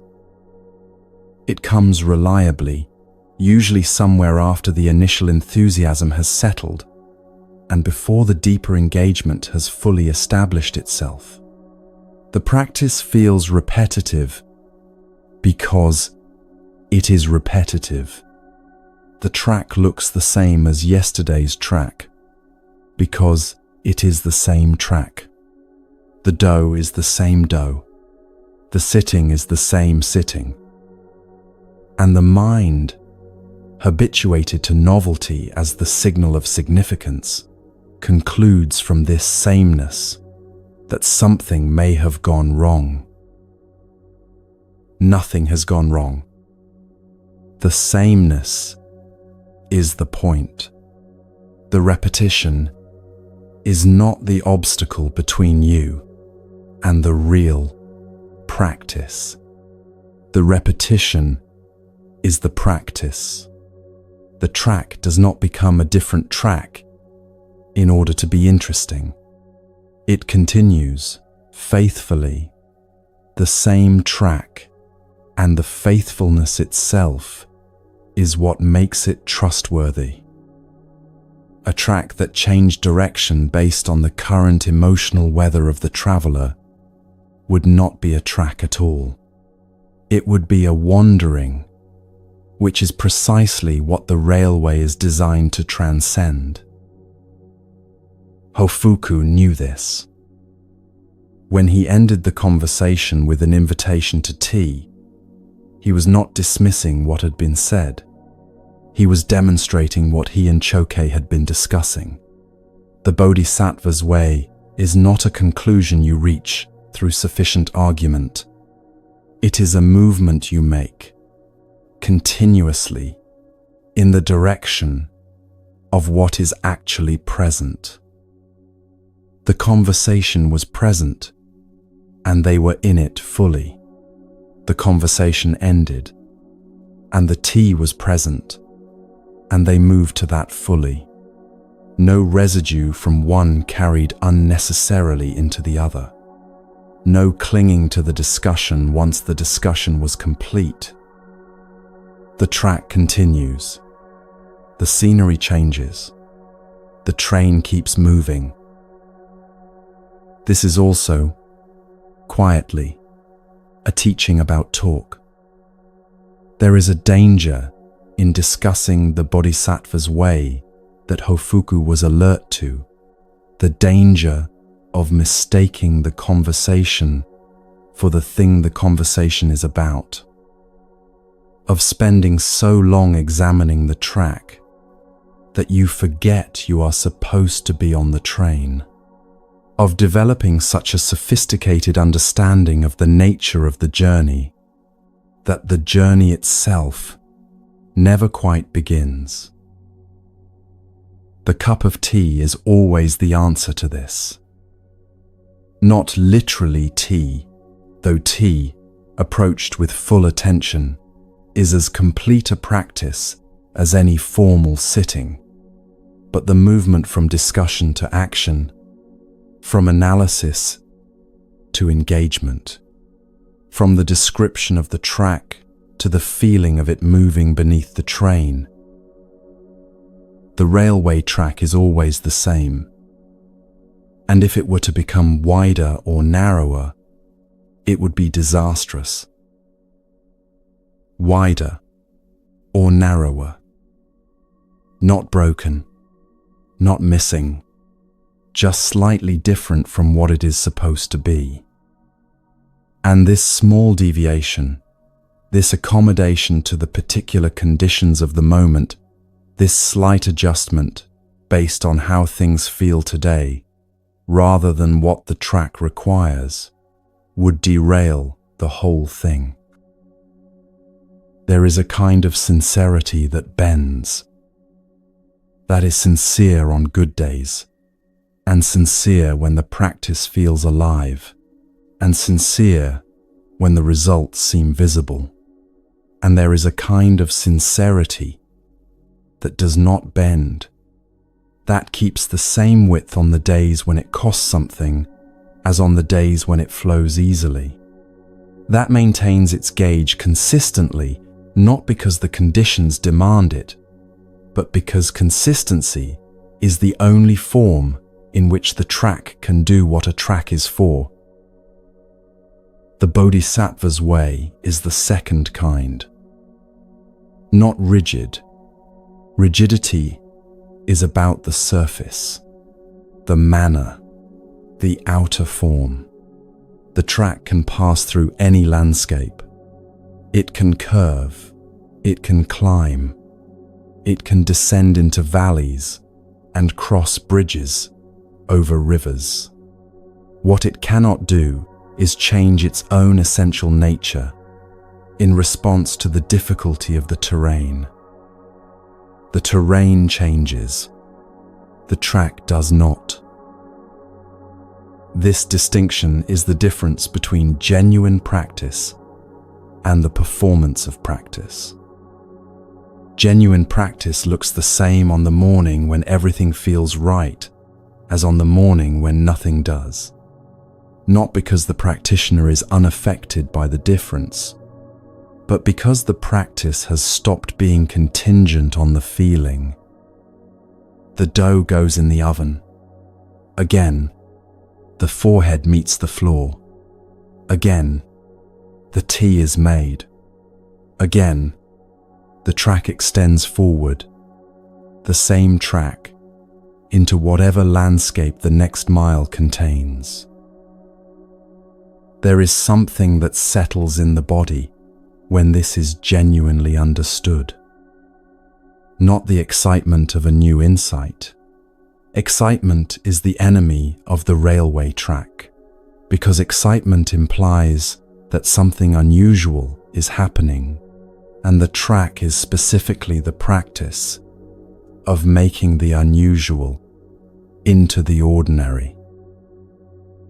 It is closer to the feeling of finding the ground beneath your feet after a period of uncertainty. Not dramatic, not announced. Just the quiet recognition that there is something to stand on, that it is the same thing that was there yesterday and will be there tomorrow, and that its reliability is not a limitation, but the most generous thing it could offer. The sights from the train will always change. This is not a problem. This is the nature of being alive, moving through a world that does not hold still, encountering weather and loss, and unexpected grace in no particular order and without prior arrangement. The practice is not the attempt to make the landscape predictable. The practice is the maintenance of the track beneath it. Sincerity, the same width, the same gauge, across every kind of terrain that life produces. Hofuku and Chokei drank their tea. The conversation was over, and the tea was the next thing, and they were in it completely, the way they had been in the conversation. The track continuing, the scenery changed, the train still moving. This, precisely this, exactly this simple is the Bodhisattva's way. Not a grand gesture, not a dramatic renunciation, not an achievement requiring years of preparation before it can begin. The next thing, done completely, with the full weight of a sincerity that does not widen or narrow based on how it feels today. A direction, not a destination. A track, not a map. A train that is always already moving, always already on the only track there is, needing only for the passenger to stop looking for a different one and feel the one that has been beneath them all along. And what becomes possible, once the track is trusted, is something that the searching mind could never quite manage. Action that is complete, action that begins fully and ends fully and leaves nothing trailing behind it, no residue of self-consciousness, no shadow of the moment before, no smoke from the fire. Just the action itself, clean and entire, the way Hofuku's cup of tea was clean and entire, and then simply done.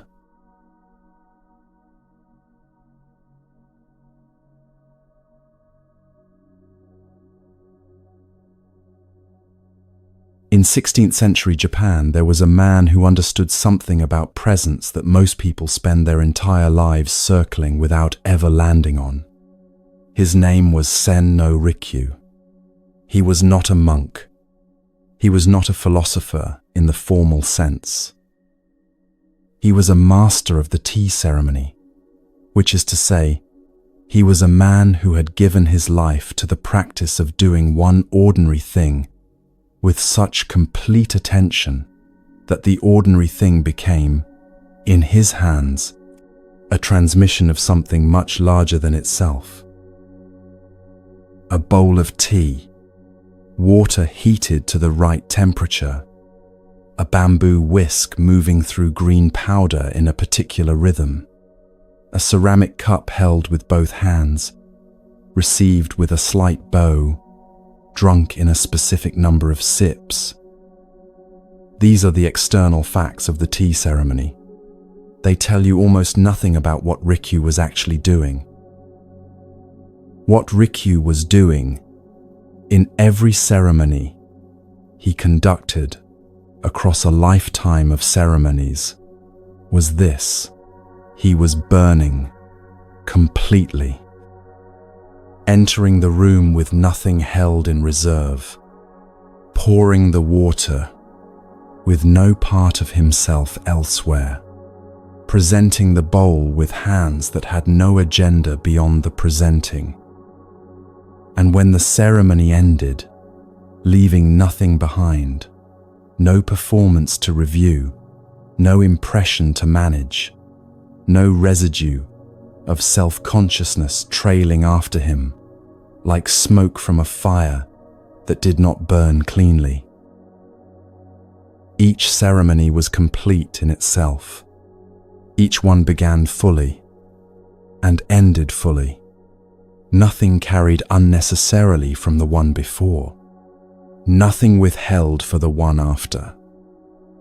Just this bowl, this water, this moment, this person receiving the tea, and then, when it was done, the simple fact of its being done.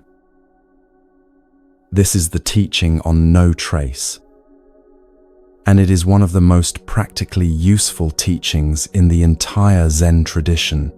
Useful not in the way that techniques are useful, but in the way that a window is useful when the room has been airless for too long. Consider what the alternative looks like. Not dramatically, not the extreme version where a person becomes so weighted by their own history that they can barely function. The ordinary version, the version that most people live inside without quite noticing it. You do something, a conversation, a piece of work, a decision, an interaction with another person. The thing ends, and then you carry it. You replay the conversation and find the moment where you could have said something better. You review the work and locate the flaw you wish you had caught earlier.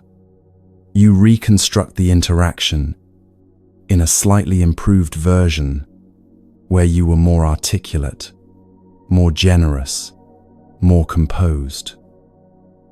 You carry the whole thing forward into the next moment, and the moment after that, like a fire that has not burned cleanly, still producing heat, but also producing smoke, still consuming fuel, but leaving residue rather than ash. The Zen teaching says, when you do something, burn yourself completely. Like a good bonfire, leave no trace. Not as a prescription for forgetting, not as an instruction to become careless about the past or indifferent to the quality of what you do. The bonfire does not fail to burn. It burns completely, which is precisely the point. Total combustion leaves only ash, clean, neutral, finished. Not smoke, ash.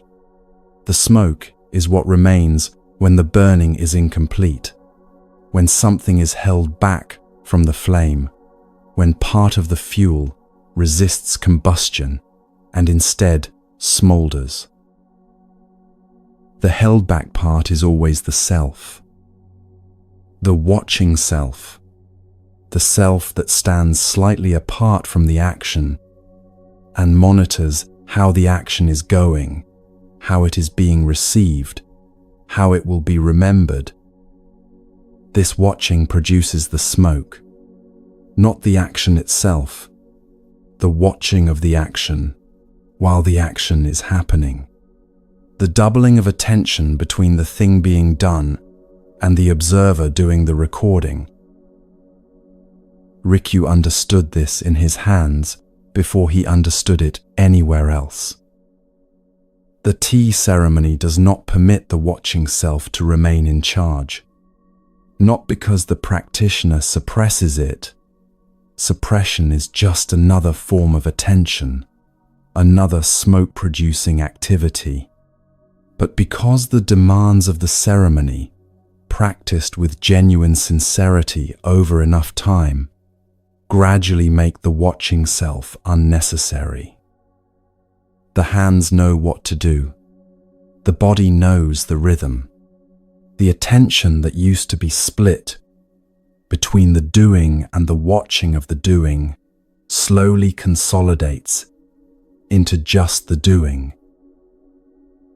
And when that happens, when the action and the attention become one thing rather than two, the action itself changes quality.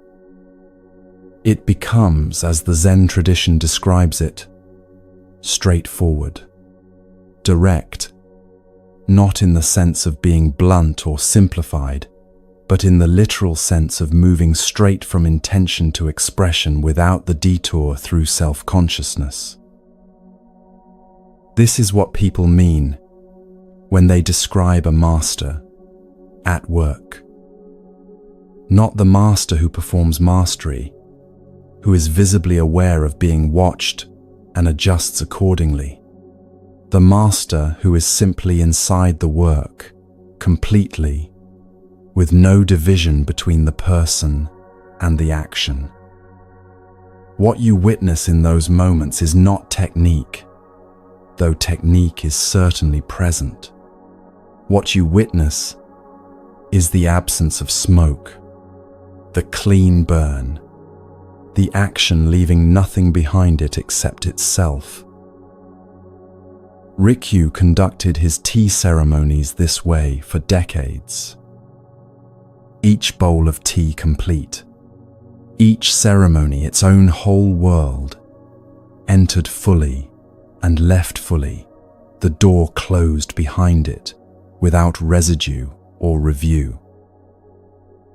In 1591, the ruler of Japan, Toyotomi Hideyoshi, ordered Rikyu to commit ritual suicide. The political circumstances were complex, and the reasons have been disputed for 4 centuries. What matters here is not the politics. What matters is what Rikyu said in the moments before his death.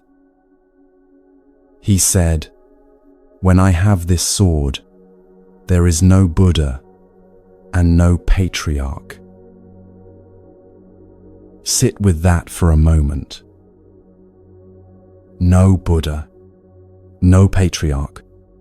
The entire architecture of the tradition to which he had devoted his life, the lineage of teachers, the accumulated wisdom, the framework of practice, none of it separate from this moment, this sword, this final and complete act. Not because the Buddha did not exist, not because the teaching had no value, but because in the moment of complete action, there is no gap between the actor and the act, between the teaching and the living of it, between the practitioner and what the practitioner has spent a lifetime practicing. The sword was not a symbol of the end of his practice. It was the practice, expressed one final time, with the same completeness that every bowl of tea had been expressed before it. This sounds extreme. It is extreme, but what it is pointing at is not extreme at all.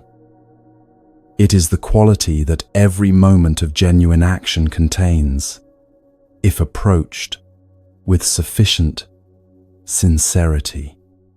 The quality of being entirely here, with no division between the person and the present moment, with no smoke rising from the gap between what is being done and the self watching it being done. The tea ceremony was Rikyu's daily practice of this. Not the sword, the tea, one bowl at a time, one ceremony at a time, each one a small burning, complete and clean, leaving only ash. The final act was not different from those ceremonies in its essential nature, only in its finality. Now bring this closer to daily life, because this teaching, while it arrives through a dramatic story, applies to the smallest possible scale of action. Think about what happens when you wash a dish with your full attention, not as a meditation exercise with a label on it, simply washing the dish, feeling the temperature of the water, the weight of the bowl in the hand, the specific resistance of the surface under the cloth.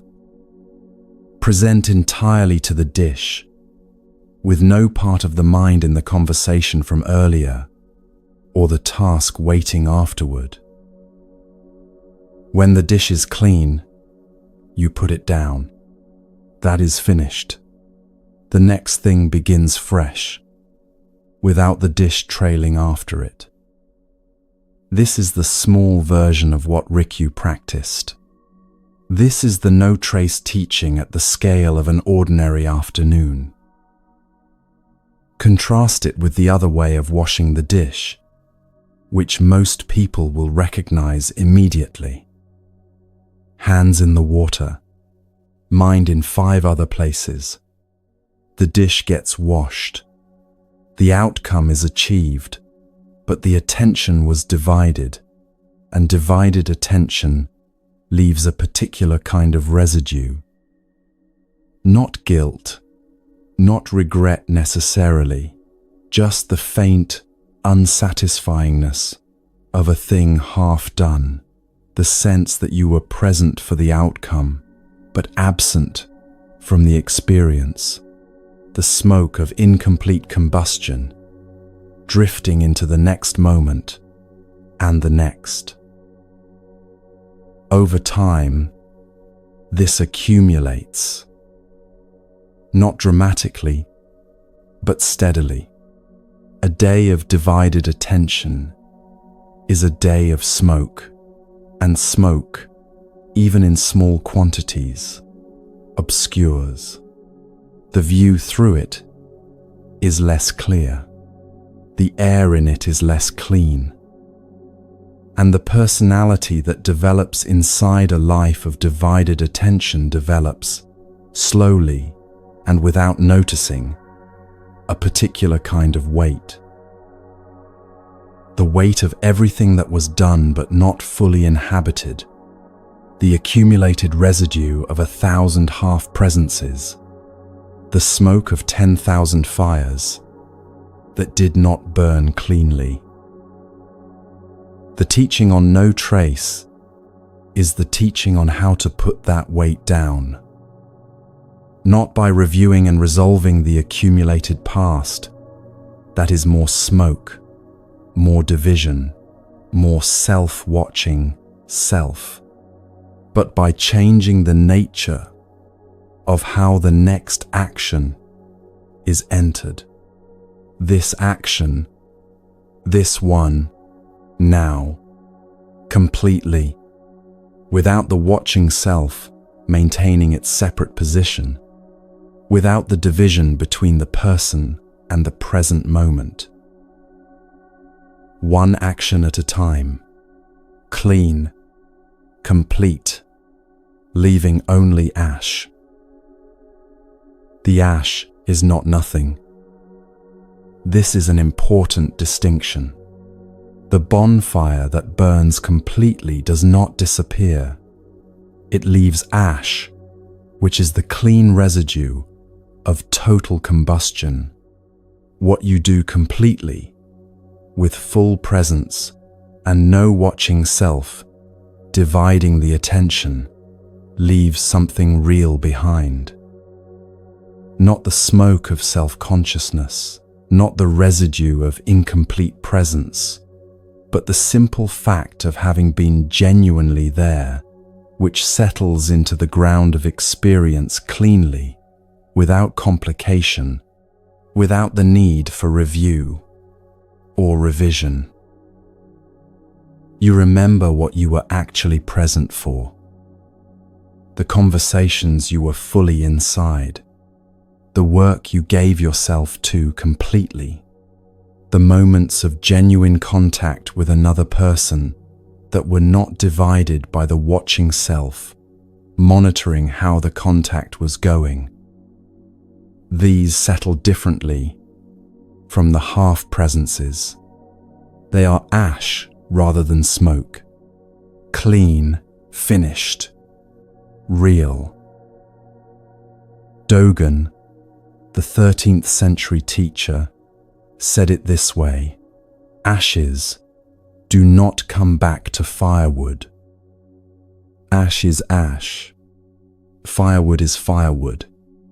Each exists completely in its own moment. The firewood does not mourn becoming ash. The ash does not wish to return to firewood. Each is entirely what it is, in the moment it is, without the confusion of wanting to be something other than what the present moment has made it. This is what Rikyu's life demonstrated, bowl by bowl, ceremony by ceremony, across 4 decades of practice. And what it demonstrates is not a distant ideal requiring extraordinary circumstances to approach. It is available in the next thing you do, if you do it completely.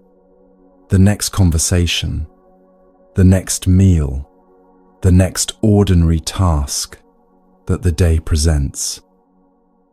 Enter it fully, burn without reservation, leave no smoke. And when it is finished, put it down. Not because it did not matter, because it did matter completely in the moment it was happening, and that completeness is exactly what allows it to be set down cleanly now. The fire burned. The ash is on the ground. There is nothing left to carry. Nothing left behind means nothing dragging forward. And nothing dragging forward means the next moment arrives clean, unobscured by the smoke of the last one, open to whatever it contains, ready to be entered with the same completeness that the previous moment deserved and received. This is the spaciousness that complete action creates.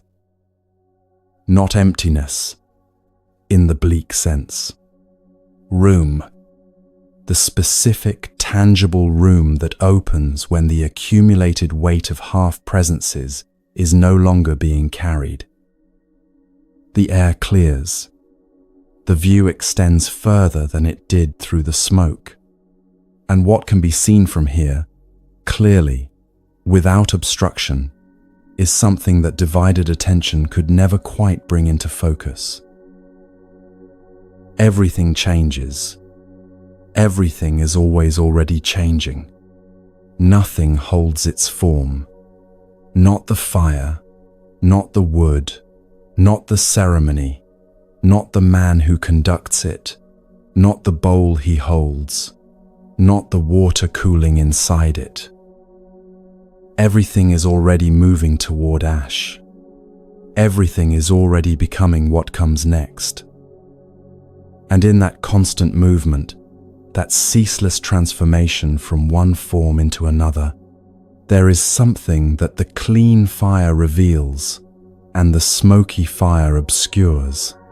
Something about the nature of existence itself that becomes visible only when the trace of self has been burned away completely.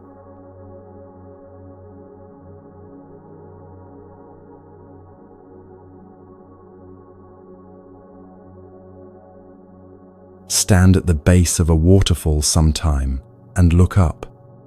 Not a small waterfall, the kind that could be stepped across, the kind that fits inside a single glance. A large one, the kind whose top is so far above you that the water, falling from that height, does not appear to fall quickly at all.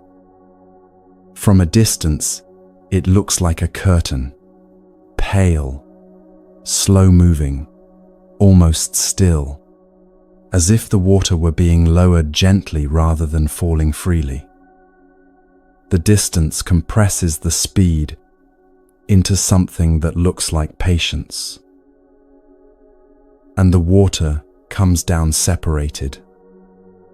What left the top as one continuous river arrives at the bottom as thousands of individual drops, broken apart by wind and air and the sheer distance of the fall, each drop tracing its own trajectory, each one briefly, completely, its own distinct thing. There is a monastery in Japan called Eiheiji.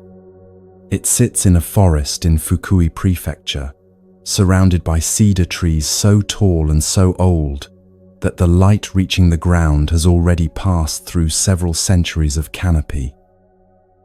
The monastery was founded in the 13th century by Dogen, the same teacher whose words have run beneath so much of this journey.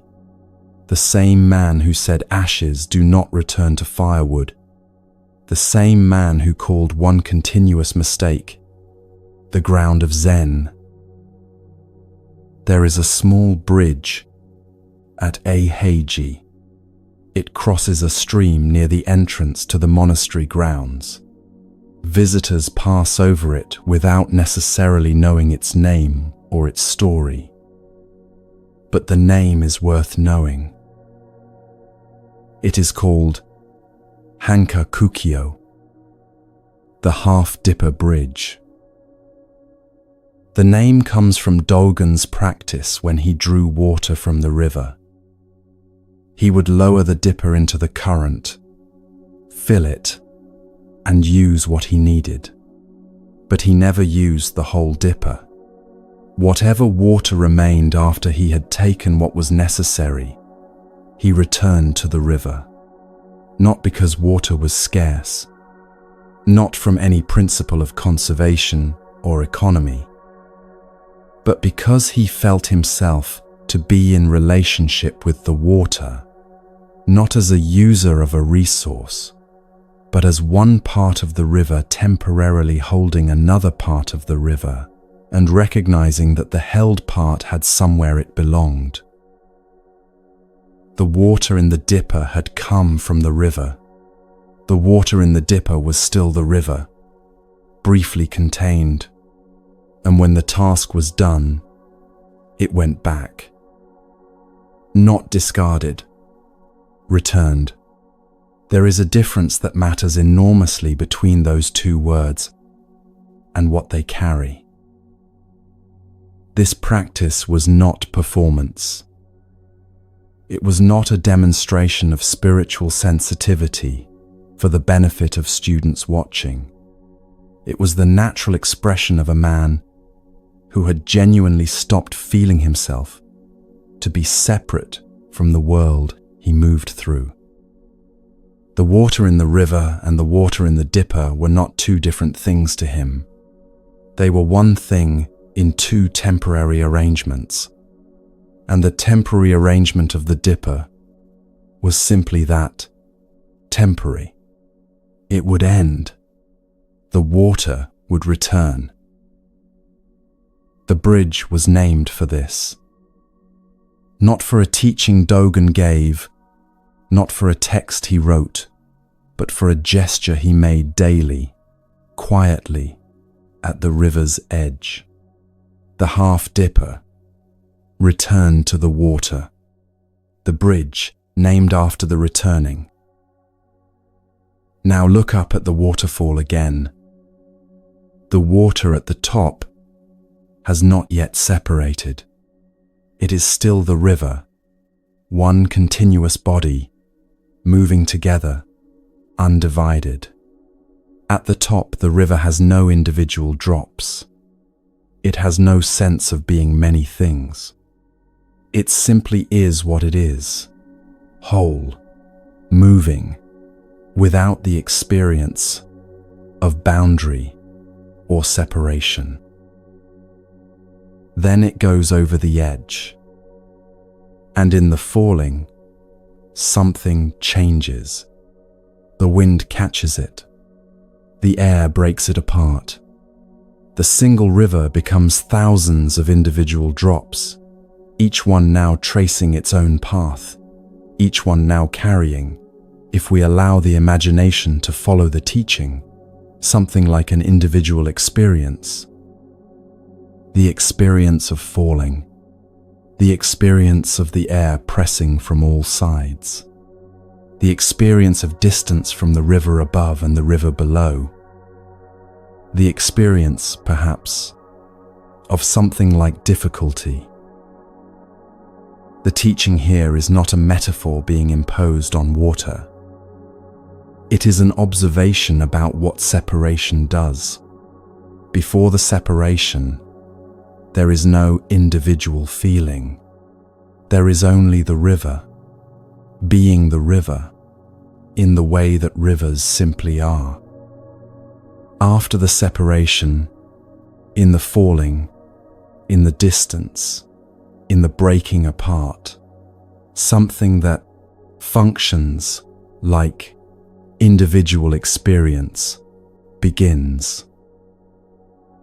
This is what birth is. This is what a human life is. The river going over the edge, the whole becoming temporarily many, each drop briefly, completely, its own distinct falling thing.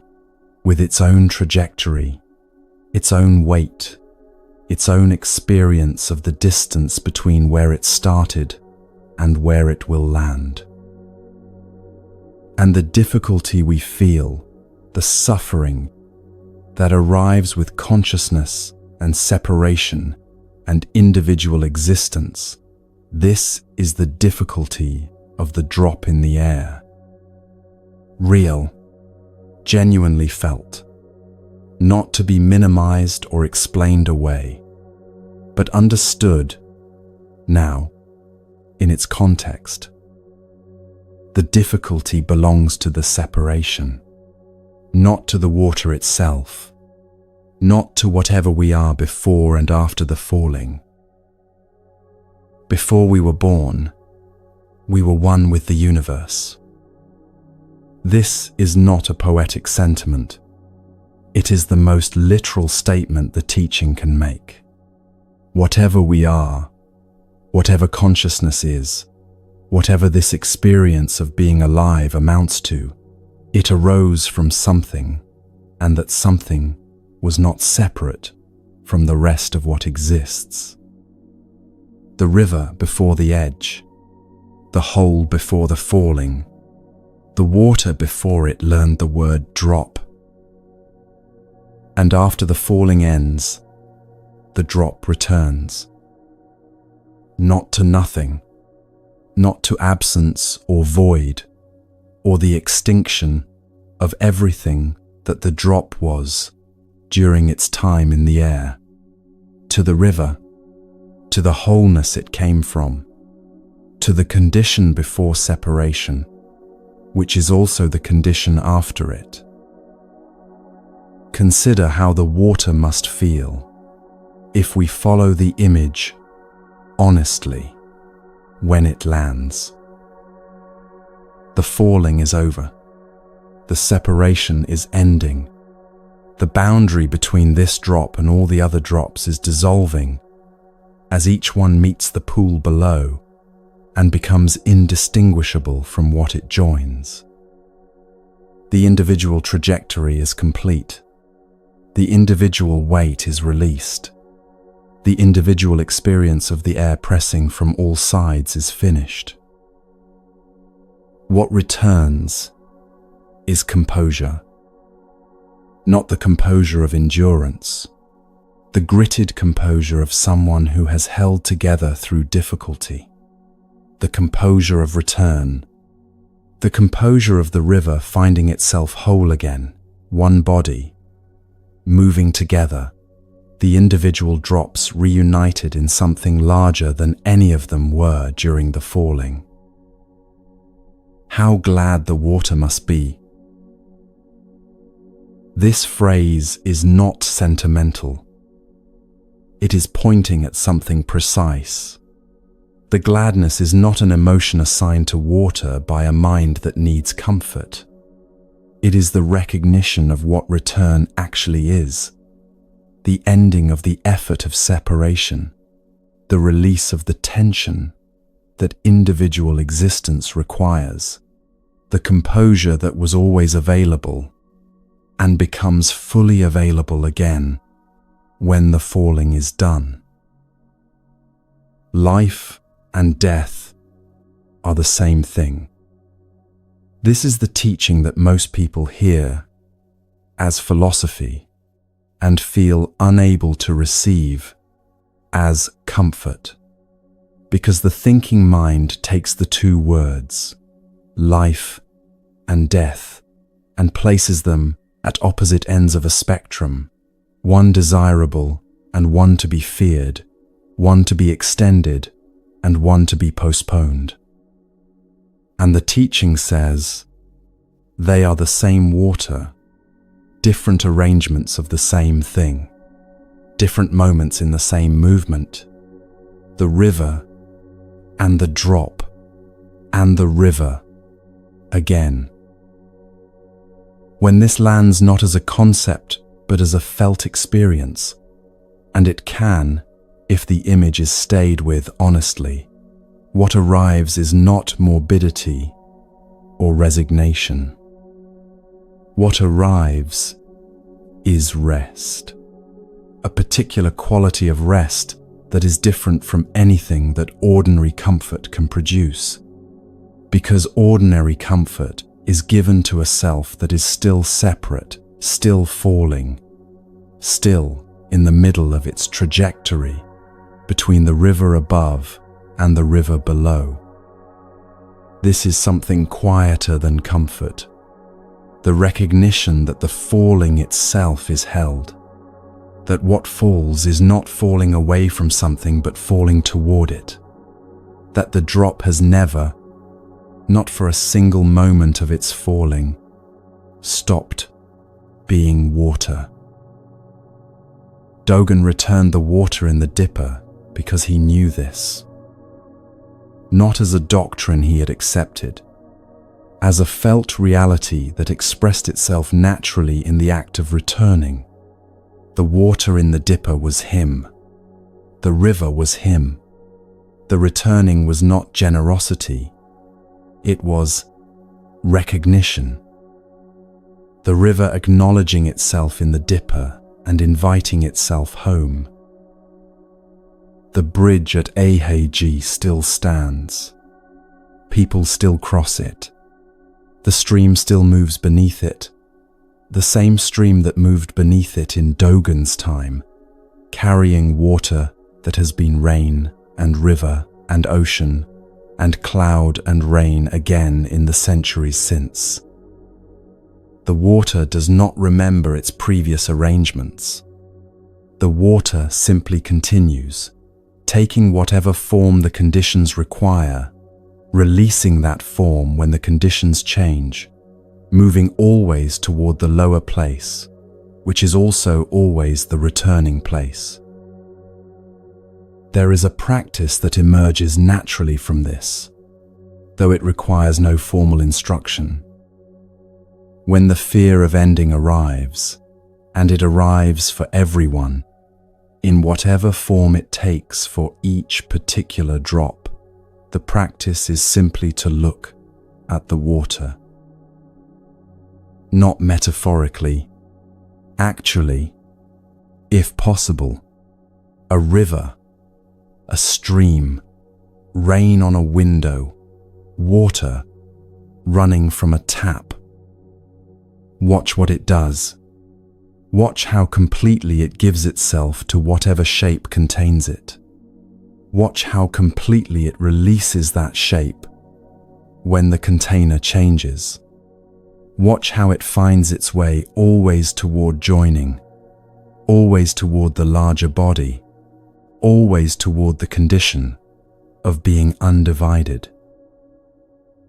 The water is not afraid of this. The water has never been afraid of this. The water in the dipper does not resist the returning. The drop in the air does not refuse to land. The river at the edge does not hold back from the falling. Each movement, each change of form, each apparent ending is also a beginning, not as consolation, but as structure, as the actual nature of what water is and does and always has been. We are the water. This is the teaching in its simplest possible form, not as metaphor, not as comfort dressed as philosophy, but as the most direct statement available about the nature of individual existence and what it is continuous with. We are temporarily in the dipper. We are temporarily the drop in the air. We have always been the river. We will be the river again. And right now, in this moment, in this particular arrangement of water that is briefly, completely, a listening human being, the river is here too. Not waiting at the other end of the falling. Here, in the drop, in the breath, in the simple fact of being alive and aware and present in this moment, which is itself the river, knowing itself through the experience of a drop, The half-dipper bridge stands at the entrance to the monastery because this is the teaching that everything else rests on. Before you enter the monastery, you cross the bridge. Before you sit, before you bow, before you study, before you practice any of the things that practice asks of you, you cross the bridge that is named for the returning. The reminder is built into the threshold. You came from somewhere whole. You are going somewhere whole. And what you are doing right now, in the falling, in the individual trajectory of this particular life, this too is the river, knowing itself in a new way. There is no fear in this when it is genuinely felt. There is something much quieter than fear, the composure of water that knows what it is, regardless of what shape it is currently taking. The gladness of the drop approaching the river below. The rest that comes not from avoiding the falling but from understanding, all the way to the body, what the falling is part of. Life and death are the same water. The river and the drop are the same river. The half-dipper, returned, becomes what it always was. And what it always was is what you have always been, even now, even here, even in the middle of the falling, even before you knew there was a bridge named for the returning. The question that opens from here is the simplest one available. If the drop is already the river, if the separation is real but not final, if difficulty belongs to the falling and not to the water itself, then how should a drop live while it is falling?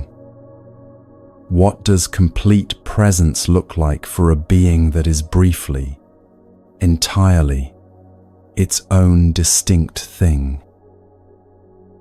The answer, it turns out, has been sitting by a pond this whole time, doing absolutely nothing special and not even knowing it.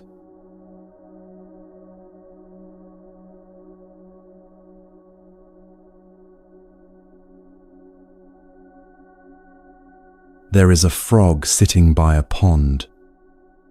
He is not doing anything remarkable. He is simply sitting, weight settled, eyes open, body still in the particular way that frog bodies are still, which is not the stillness of effort but the stillness of a creature that has never once questioned whether sitting is what it should be doing right now. He does not have a meditation timer. He does not have a cushion. He has not read anything about correct posture or the importance of keeping the spine straight or the value of returning attention to the breath when the mind wanders.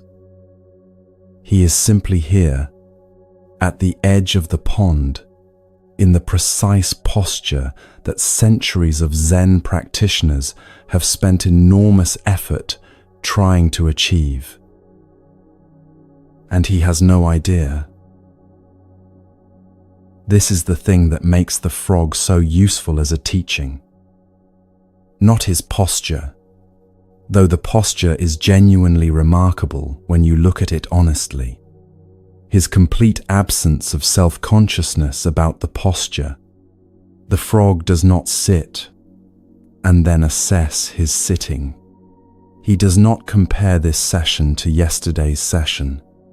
He does not wonder whether he is making progress or losing ground, or whether some other frog somewhere is sitting better than he is. He simply sits because he is a frog, and this is what frogs do, and there is no gap between the frog and the sitting, no space where a watcher has set up residence to monitor how the whole thing is going. When something interesting happens, a fly passes within range. He snaps at it. completely, with no division between the frog and the snapping. And then he is sitting again, the same frog, the same stillness, as if the snapping and the sitting are not two different modes, but simply two expressions of the same unfragmented being. This is Zazen, not the performance of Zazen, not the aspiration towards Zazen. Zazen itself, the actual thing, in its natural form, demonstrated without any awareness of the demonstration by a creature that has never heard the word and would not be impressed by it if he had. The teaching that this frog embodies has a precise formulation that is worth sitting with slowly. When you become you, Zazen becomes Zazen. Not when you practice long enough, you will become enlightened. Not when you correct your posture and quiet your mind and follow the instructions carefully, something will eventually click into place. When you become you, when the gap between the person and the action closes, when the watcher folds back into the living and stops standing apart to monitor whether the living is being done correctly. The frog is always you. This is the point the teaching will not let go of. When the frog is fully the frog, which the frog always is, because the frog has no mechanism for being anything other than fully the frog. Everything the frog does is an expression of its complete nature. The sitting and the snapping and the returning to stillness are all, equally, the frog. There is no hierarchy. There is no moment when the frog is more itself than in other moments.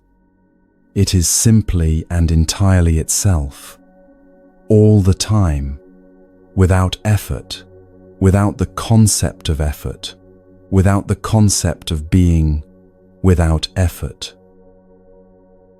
Now bring this into the shape of a human life. The gap the frog does not have is the gap most people live inside, constantly.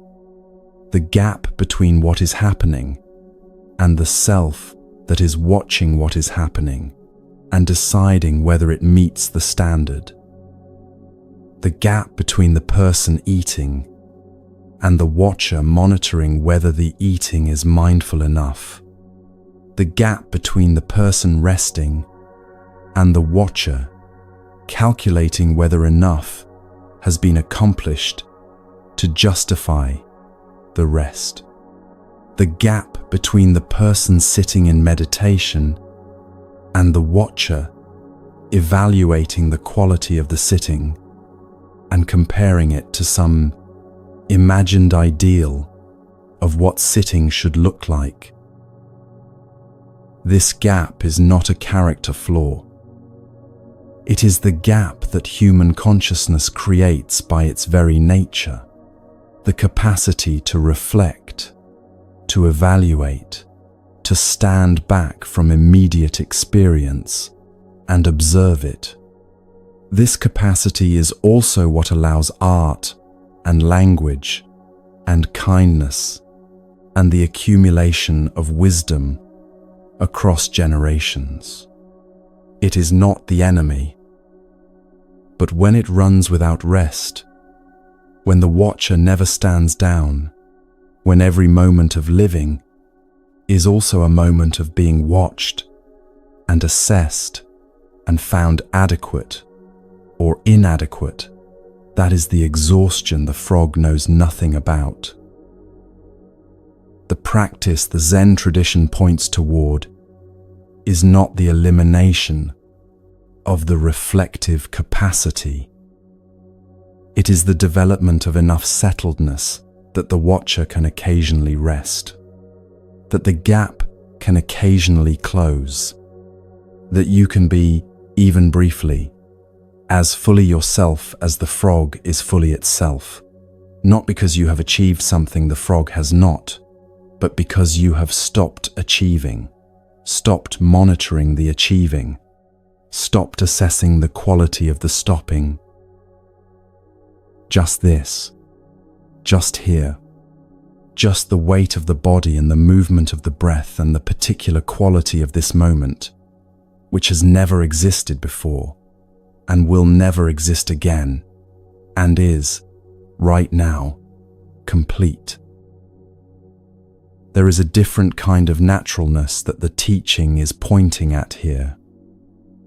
Not the naturalness of doing whatever you feel like, of following every impulse without reflection, of using the concept of natural as permission to remain exactly as you are, without any effort toward anything.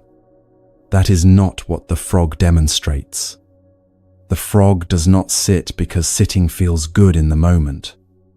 The frog sits because sitting is the expression of what the frog is. There is no deliberation. There is no alternative being weighed.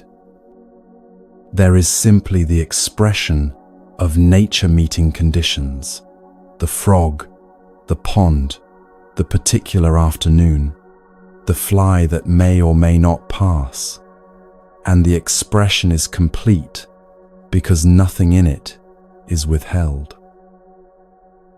Think of a seed. The seed does not deliberate about becoming a plant. It does not weigh the advantages and disadvantages of germination. It does not worry about whether it is the right kind of seed for this particular soil. The conditions arrive: moisture, warmth, darkness, time, and the seed does what seeds do, completely, without reservation, without the concept of reservation. The plant that emerges is exactly what the seed was, expressed in the form that the conditions allowed. Nothing added, nothing withheld. This is the naturalness the teaching is pointing at. Not carelessness. The seed is not careless. Not effortlessness in the sense of nothing happening. The seed does extraordinary work in its germination. The plant does extraordinary work in its growing. But the work arises from nature meeting conditions, not from a self standing apart from nature and deciding how much of it to express and under what circumstances.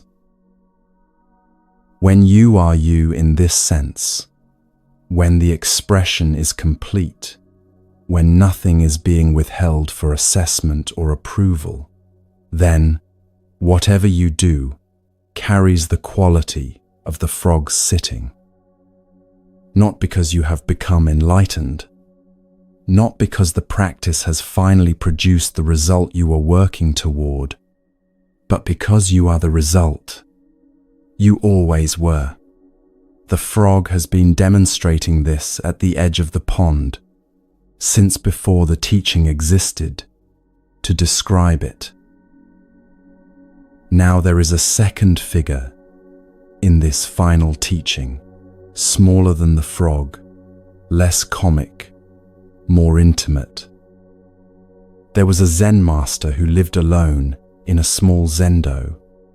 His name was Zhuan, and Zhuan had a practice that seems, at first, almost absurd. Throughout the day, without warning, without apparent occasion, he would call out his own name. Zhuan. And then, in the same voice, he would answer, yes. That was the whole practice. A name called into the silence of a small room. An answer returned. The one calling and the one answering the same person. Alone, with no audience, and no purpose beyond the calling and the answering themselves. This practice had a specific function. Xuan called his own name when he noticed he had drifted. Not drifted into sleep or distraction in any dramatic sense. Drifted from himself. Drifted into the place where the living is happening, but the person is not quite present for it. The place where the body is here, but the attention has gone somewhere else. Into a loop, into a worry, into the past, or the future, or the imagined opinion of someone not present. When Xuan noticed this drift, he called himself back, with his own name, and answered with the only honest response to one's own name. Yes, here, present, the gap closed, at least for this moment, by the simple act of a name and its answer. There is something in this practice that is available to everyone, in whatever form fits.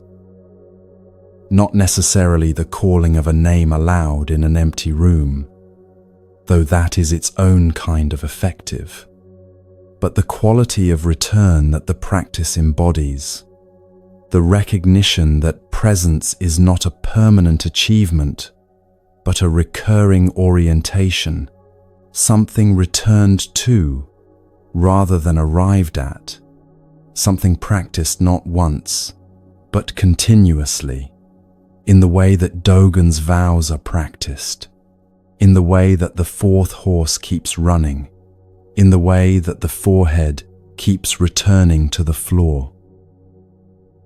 Xuan, yes, here, not patience. The teaching uses a different word, constancy. Patience implies endurance, the gritting of teeth, the waiting out of something difficult, the white-knuckled maintenance of composure until conditions improve. Patience is still hoping for a different moment than this one. Patience looks at the present moment and says, I will tolerate this until something better arrives. Constancy is different in its entire orientation. Constancy does not wait for better conditions. Constancy is the quality of returning again and again to what is actually here, without the verdict on what is here, without the assessment of whether what is here is adequate, without the comparison to what was here yesterday or what might be here tomorrow. Constancy is Xuan calling his own name in the small room and meaning it every time, not because the small room has become a better room, because the small room is the room, and Xuan is in it, and yes is the only true answer to that fact. This is what the frog has. Not patience with the pond, constancy with the pond, complete, unconditional, unevaluated presence with the pond, with the afternoon, with the fly that comes or does not come, with the stillness that is not performed but simply is. And this is what the entire journey of these 3 hours has been building toward, not as a destination that has now been reached, but as a recognition that has been slowly becoming available. The beginner's mind that keeps the door open, the breath that crosses the boundary between inside and outside, the meadow that holds the sheep without a fence, the weeds pressed into the soil near the root, the fourth horse running all the way to the marrow, the callus built by 10,000 mornings of return, the railway track, same width, through every kind of terrain, the bonfire that burns without smoke, the drop that was always the river, all of it, every teaching, every image, every story, pointing here. To the frog at the edge of the pond, to Zwan in the small room, calling his own name, to the simple, radical, endlessly available fact of being present for your own life, not because you have finally achieved the right conditions for presence, but because presence is what you are when the watcher rests and the gap closes and the name is called and the only true answer comes back. Yes. What does this look like in the life you are actually living? Not in a monastery, not in extraordinary circumstances, in the ordinary texture of days that are mostly unremarkable and sometimes difficult and occasionally, briefly, luminous in a way that the thinking mind is too busy to notice. It looks like this. You are doing something ordinary, washing a cup, walking from one room to another, sitting in a car waiting for something, lying in bed in the particular darkness before sleep arrives. And for a moment, not a dramatic moment, not a moment marked by anything external, the watcher steps back. The assessment stops. The comparison to yesterday and the calculation about tomorrow and the monitoring of whether this is going well enough, all of it, just for this moment, simply stops. And there is just the cup, just the walking, just the darkness before sleep, just this. Complete, sufficient, requiring nothing added to it and nothing removed from it to be exactly what it is. This is what the frog knows. This is what Zuan kept calling himself back to. This is what the teaching means when it says nothing special, because what is being pointed at is so completely ordinary, so entirely available, so utterly without requirement or prerequisite that the word special would only mislead. Nothing special, which is, it turns out, everything. The frog is still there, at the edge of the pond, still sitting in his perfect, unremarkable posture, still completely, entirely, without any awareness of the fact, himself. He will be there tomorrow. He will be there the day after, not because he is committed to the practice of being there, because he is the frog, and this is the pond, and the afternoon is this afternoon, and there is nothing else required. You are the frog, not as a metaphor, as a reminder of what is already true about you when the watcher rests, when the assessment stops, when the name is called, and the only answer is the honest one. Yes. Here. This. Exactly this. Nothing added. Nothing missing. The pond and the frog and the afternoon, and the absolute sufficiency of what already is.